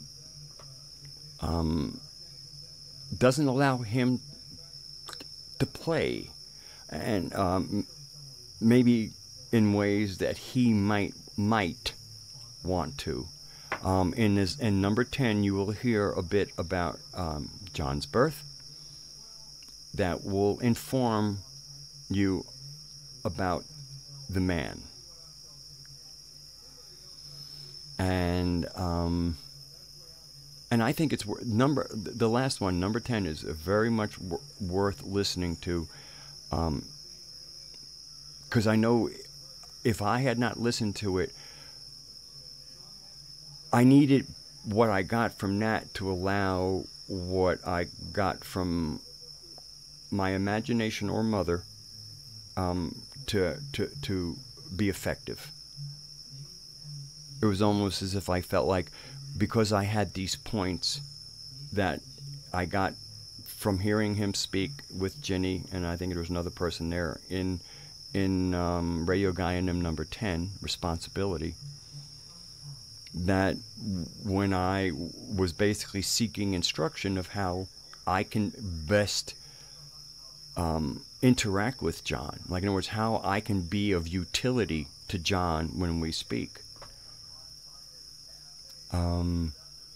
that having listened to that allowed me to get more.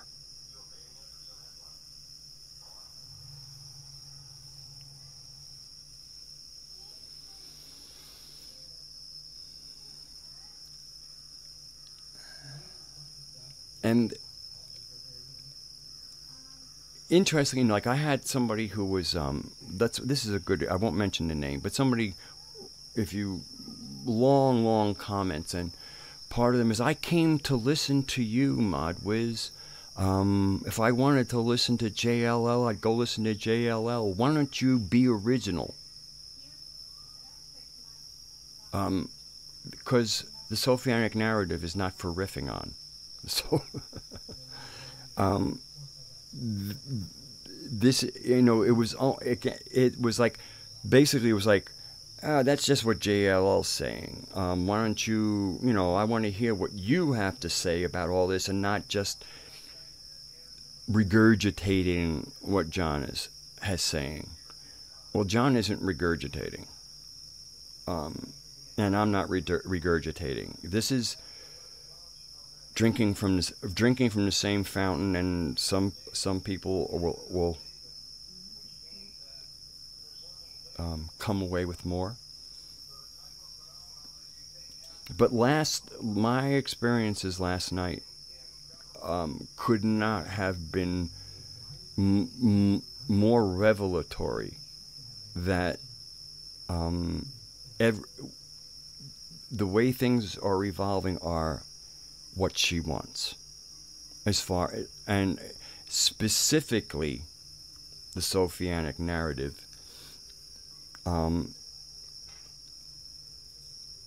And even when, as I say specifically, that is largely a little bit of a shading, because of certain hot topics, and because there are still little buttons and landmines, I will be cautious, because I do not have at least the responsibility of not being able to play a little bit, not to be a little bit of a goofy coyote. John is the wolf, and he has to be the wolf, or he wouldn't be a wolf.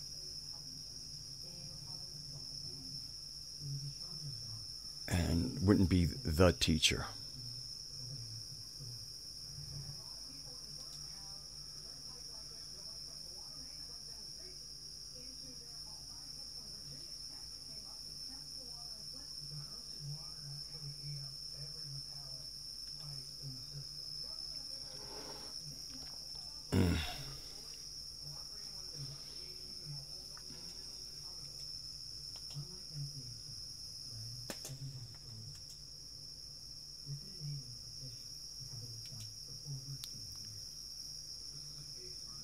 So how's is everybody in? Has this been a decent? I mean, this has been difficult, and I knew it would be not the easiest. The speaking about John Lash, and again, the experience I had last night when I turned to her and asked for help. For me, can you help me so that I can be my best when I interact with John? And it seemed like a simple, and it was a very heartfelt request. And boy, did I got that kind.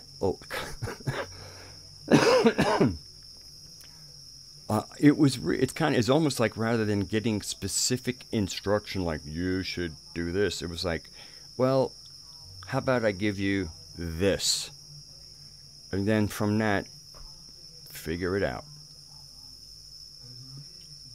And it was just incredibly beautiful, very validating, confirming, affirming. This is it.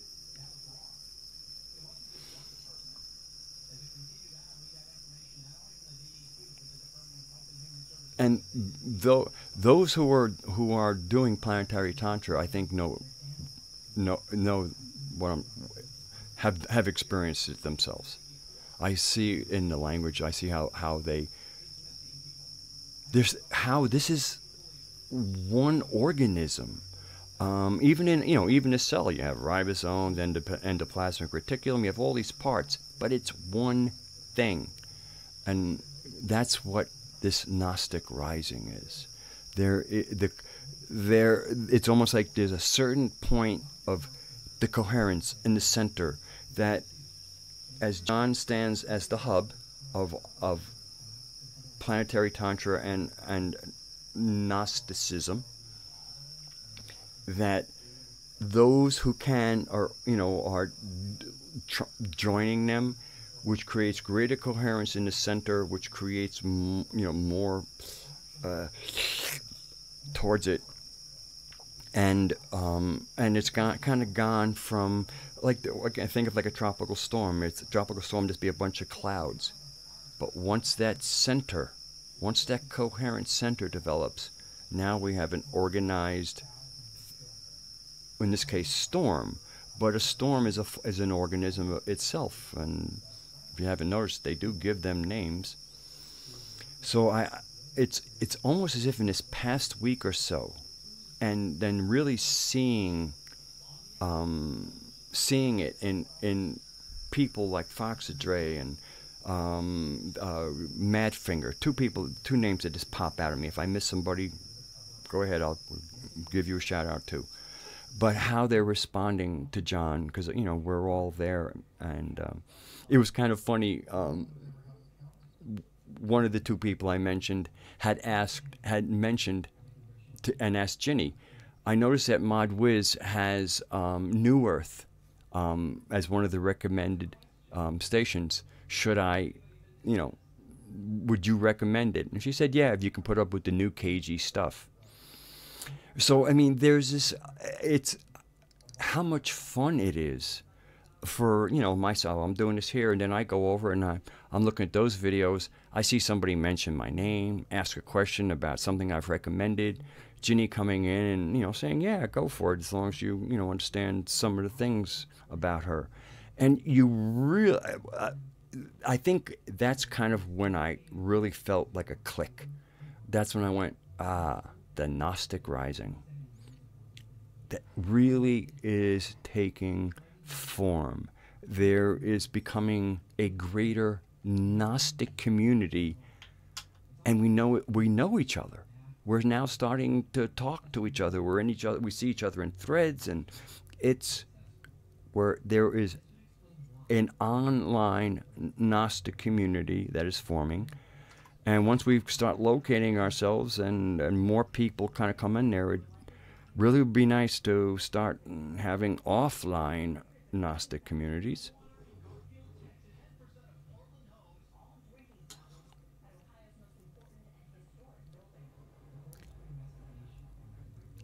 And Madfinger said something good. He said, we've forgotten how powerful and magical we can be if we humbly accept our integral role with her. And the word humble in many ways only applies when you're not humble, in a way. It's to me, rather than humble, it's being an, again, we struggle for words. I use the word hope sometimes, and I don't like to use it.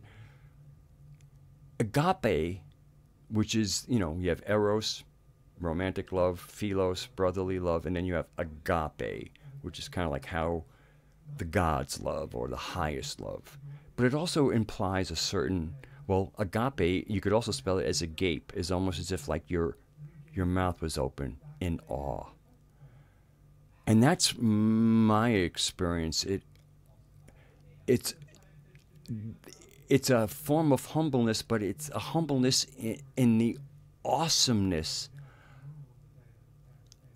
not just of her, but of ourselves, reflected in her and what she reflects back to us. It is agape. It is awe. It is awesome. You could say it's humbling, but it's up. You're lifted up in that.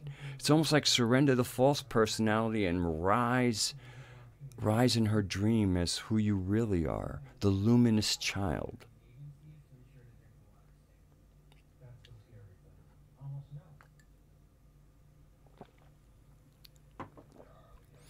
And the word dream or dreaming has a baggage that perhaps I can, maybe not for everybody, but as a word, I mean, I speak English. I know kind of how, words when they first land, usually kind of how they manifest.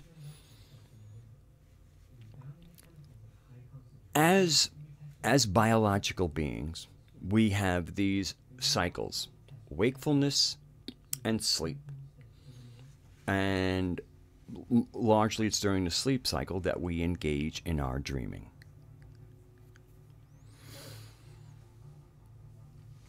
Now, part of it is for physical repair.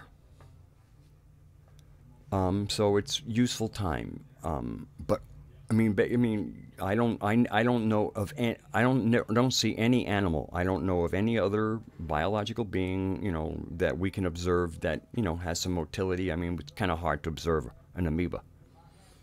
But, lizards, birds, dogs, cats, elephants, whatever. They all sleep. And if you've ever had a dog, you've seen your dog dreaming. You've seen it chasing, we've all seen dogs, and including cats, that in their dreaming, they're going to another place also. Well, when you don't have a physical body, you don't have a body to repair. So you can stay in one state. And apparently, it certainly seems clear to me that what we call dreaming, or what we experience as dreaming, is in many, that's kind of our natural state as, when we're incorporeal. So I think there's a certain amount of baggage with the word, just a little bit, and it's pretty easy, maybe just a little bit of crust on it rather than baggage, with the word dreaming, as if the dreaming has a less realness than the awake state. And in many ways, the awake state is our dreaming state. And our awake state, we can then understanding that we're in her dreaming, then the dreaming of our awake state has a coherence and a logic to it. Hope I said that well. But dreaming is kind of, the aeonic reality, what we call dreaming, and that with a little trying to say this the correct way, it is our being in biological form is a dreaming state. Now, none of this has anything to do with real, not real. But the corporeal world has, let's just say, is just a little, in many ways, more ephemeral or transitory than where this world and physicality arose from. And there's no need to draw lines. Actually, the boundaries are good when they're more like a gauzy boundary and not a wall.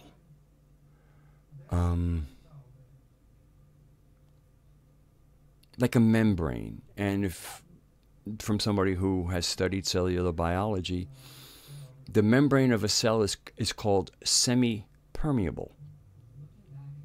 And optimally, that semi-permeability means that in other words, what goes out is a controlled release, and what comes in is also controlled in ideal environments. In less than ideal environments, there can be leakages both ways.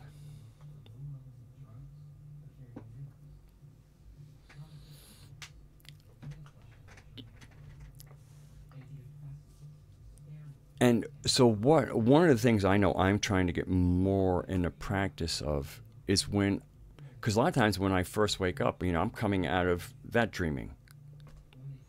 And you say, oh, you want to remember all that.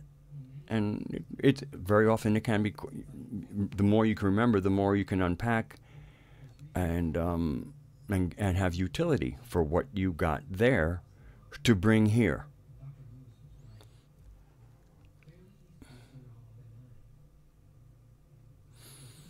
And it's just part of, this kind of conversation that I'm attempting to, and I think I'm doing,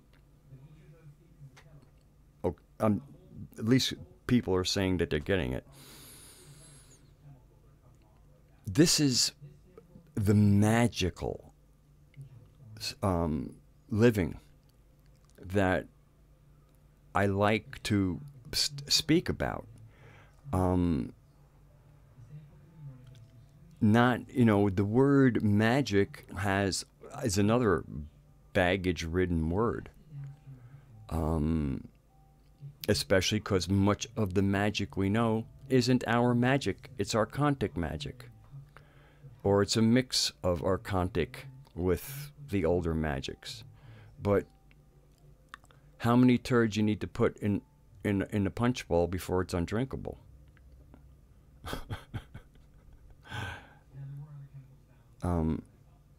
Western esoteric systems are messy.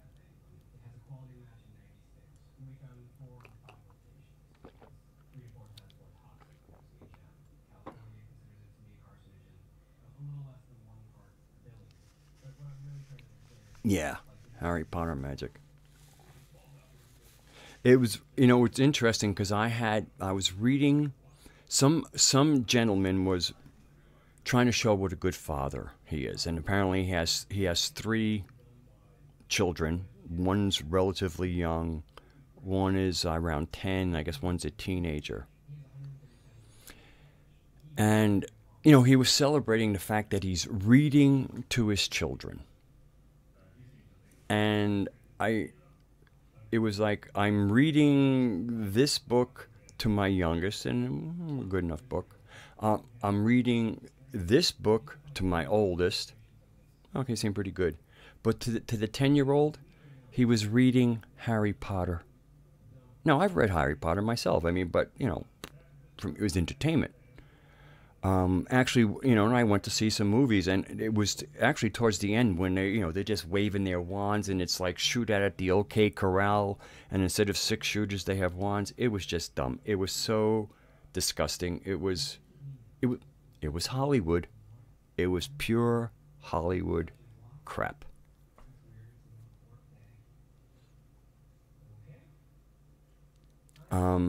And it was, and so here it was, and I'm, just whether to give a thumbs up, and I'm like, dang, this man wants to do the right thing. He's trying to be a good father. He's reading books to his children.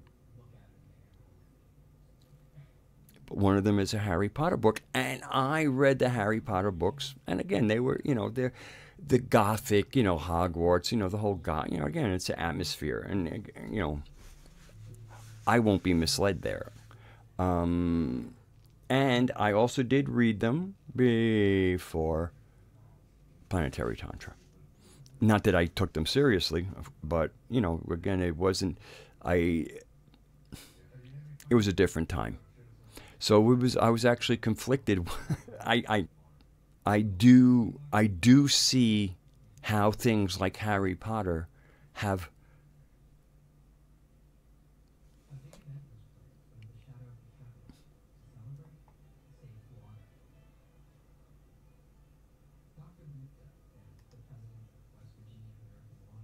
All right. I see. I got back. All right.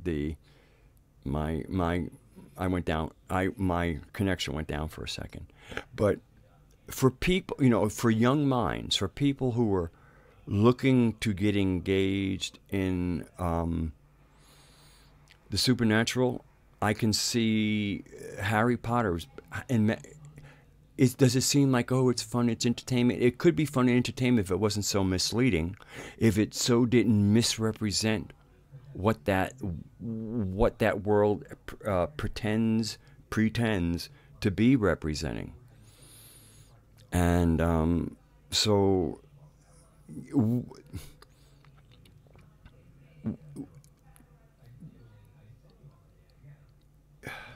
let's just say I get it. I don't want to belabor that. Some of us, we don't need to belabor it. We get it, and if other, I think it would be like silly to belabor it. It's something you get, and when you get it, there's almost not a whole lot more need to talk about it unless it gets brought up. And if it gets brought up, then, but other than that, it's like, Harry who?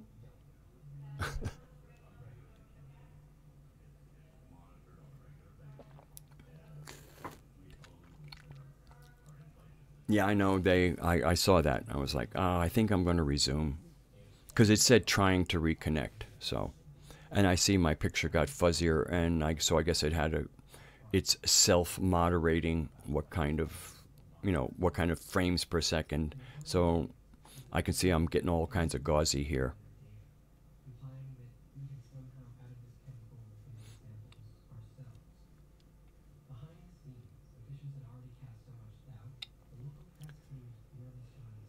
So, all right. So we're at 2 hours and 15 minutes into a most enjoyable live stream for me, because I'm looking at just the chat again. The chats have been great.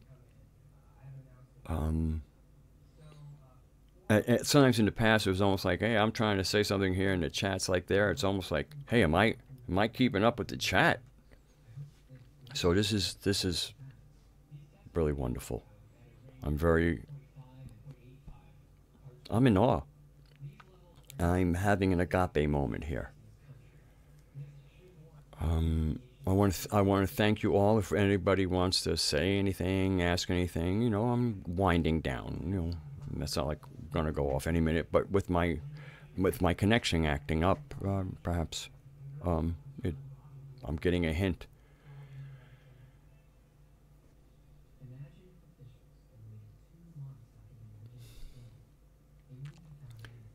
When Nathaniel, when I don't know if I'll call you Nathaniel, because that's what your name is there. It gets really easy once you know what can't be real. It gets to there is the ancient, the kind of magical world we've been living in since we knew who we were.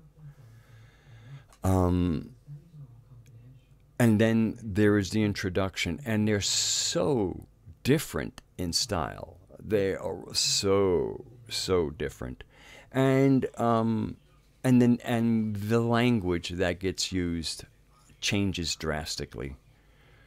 And they're just really, and then to me, it's just there are some cases where there are certain sources that it's just like, why bother? If you have to know what the boogers are in the bread, why pick up that bread? Get one without boogers.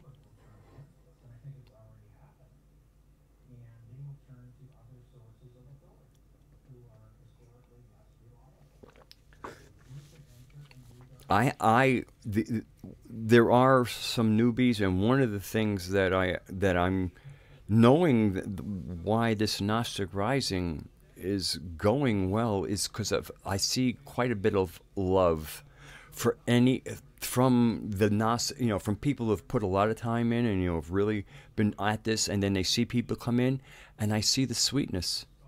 I see the sweetness to have new people. And I mean, just like when I was watching the chat, people say, "Oh, what's PT, planetary tantra?" I mean, there isn't the expectation from those who know that others should know. Where you sometimes get that in other cases, like, "Oh man, why don't you, oh, you come here unprepared."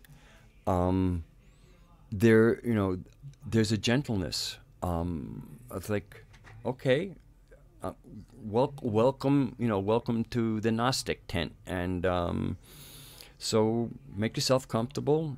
Ask the questions you need. It's almost as like if you come with an open spirit, a genuine heart, and questions that are about how do I better understand what I want to understand what you people are talking about, so I can decide whether I'm in. And I just see nothing but support, love, help, and all the and sweetness. Where when there was somebody who was in my comment section who wasn't asking for greater understanding, the whole thing was JLL is I don't like him, and I mean, again, it wasn't somebody looking to have greater understanding of our mother, and that. And with the understanding from that, this is my truth based on, it could change, but my truth is that John Lash is the person who brought us the restored Sophianic narrative. It's part of, it's he and her selected. And he is the man, and so I saw that when somebody came into my comment section, kind of going after him. Ooh, the wolves came in, and I mean, the same people who could be so sweet. Oh, this is what I want to close on. Yes, this is where I want to go. Because it has to do with the Gnostic rising. The fact that there is now, to me, a spirit and an actual organism that is now in place. And how, and this is in its beginning stages, and it, needs special protection. And the fact that, only a couple of thousand years ago, we were all over Europe, and then boom, the smackdown, which of course never again. So that brings us to,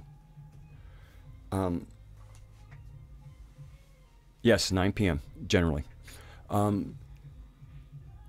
Well, let's take a saying, a tribute to the biblical character of Jesus. And that one saying is, "Be gentle as doves, but subtle as serpents," or wise as serpents, or cunning. So those are the three: subtle, cunning, wise. And the serpent is kind of a little bit of our Gnostic totem. Of sorts, of sorts. Well, I would say, I like the idea, and somebody had said it about being, we can be sweet, we can be gentle, we can be partying, we can just really be in a great place. But be gentle as doves and deadly as a cobra. If your nest is disturbed. The snakes that have poison don't have poison to bite people necessarily with. Their poison is part of how they hunt. Paralyzes their prey, and then it makes things a little easier. The interesting thing also is, like in the United States, the probably the biggest venomous snake would be the rattlesnake. Yeah, there's a coral snake down south, and there's the copperheads and water moccasin. But I mean, the rattlesnake is a pretty potent snake, and the one that you can probably bump into the most. But the interesting thing about the rattlesnake is, first of all, it isn't going to just, you won't be sitting someplace like in the sun and a rattlesnake's going to come up and bite and strike you. Invariably, it could be, you've approached it, but it will, that's what its rattle is about. Its rattle is to let you know, can give a threat display, and it can let you know boundary issue has arisen. And if I feel threatened, again, the shaking means, let's get things sorted out here really quickly, because things can happen very quickly. Good night, Jonah.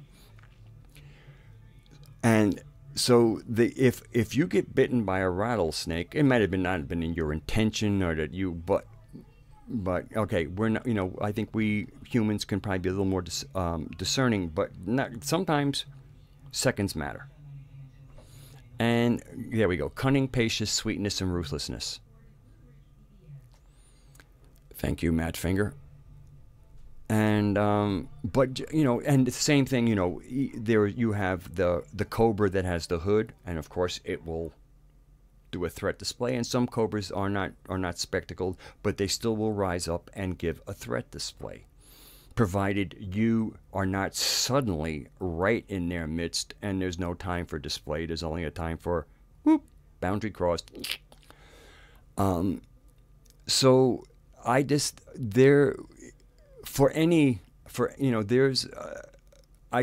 I understand what we're cultivating, and just enjoying this planet, and enjoying the love and nature and dance and storytelling and love making and smelling flowers and tasty foods and a stream running across your body, the sound of a waterfall, the sound of just endless sensual pleasures from nature alone, our mother.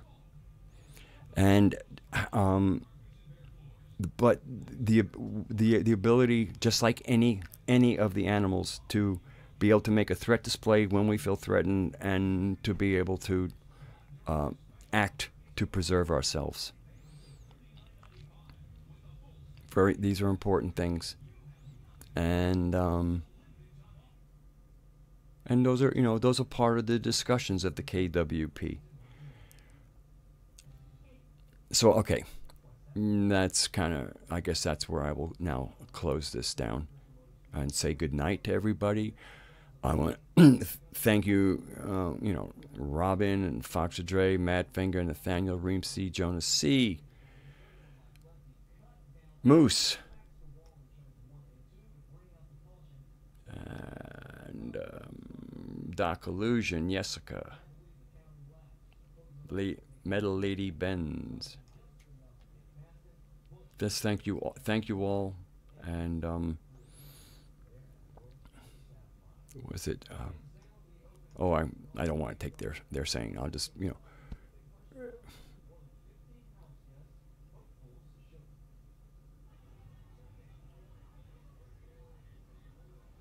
Oh, hello, Niche, and good night, Niche, because we are going to say good night.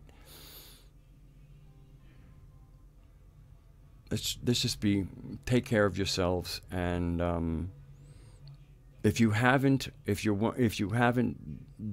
checked out the John Lash's Mandela Effect Decoded YouTube, metahistory.org, his primary website gaiaspora.org, Ginny Thwaite also on as a YouTube, Hans Carlson.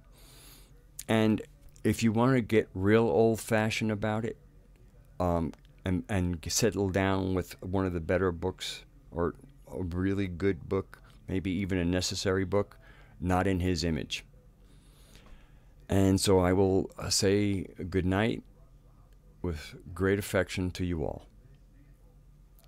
and I will go to my thing here.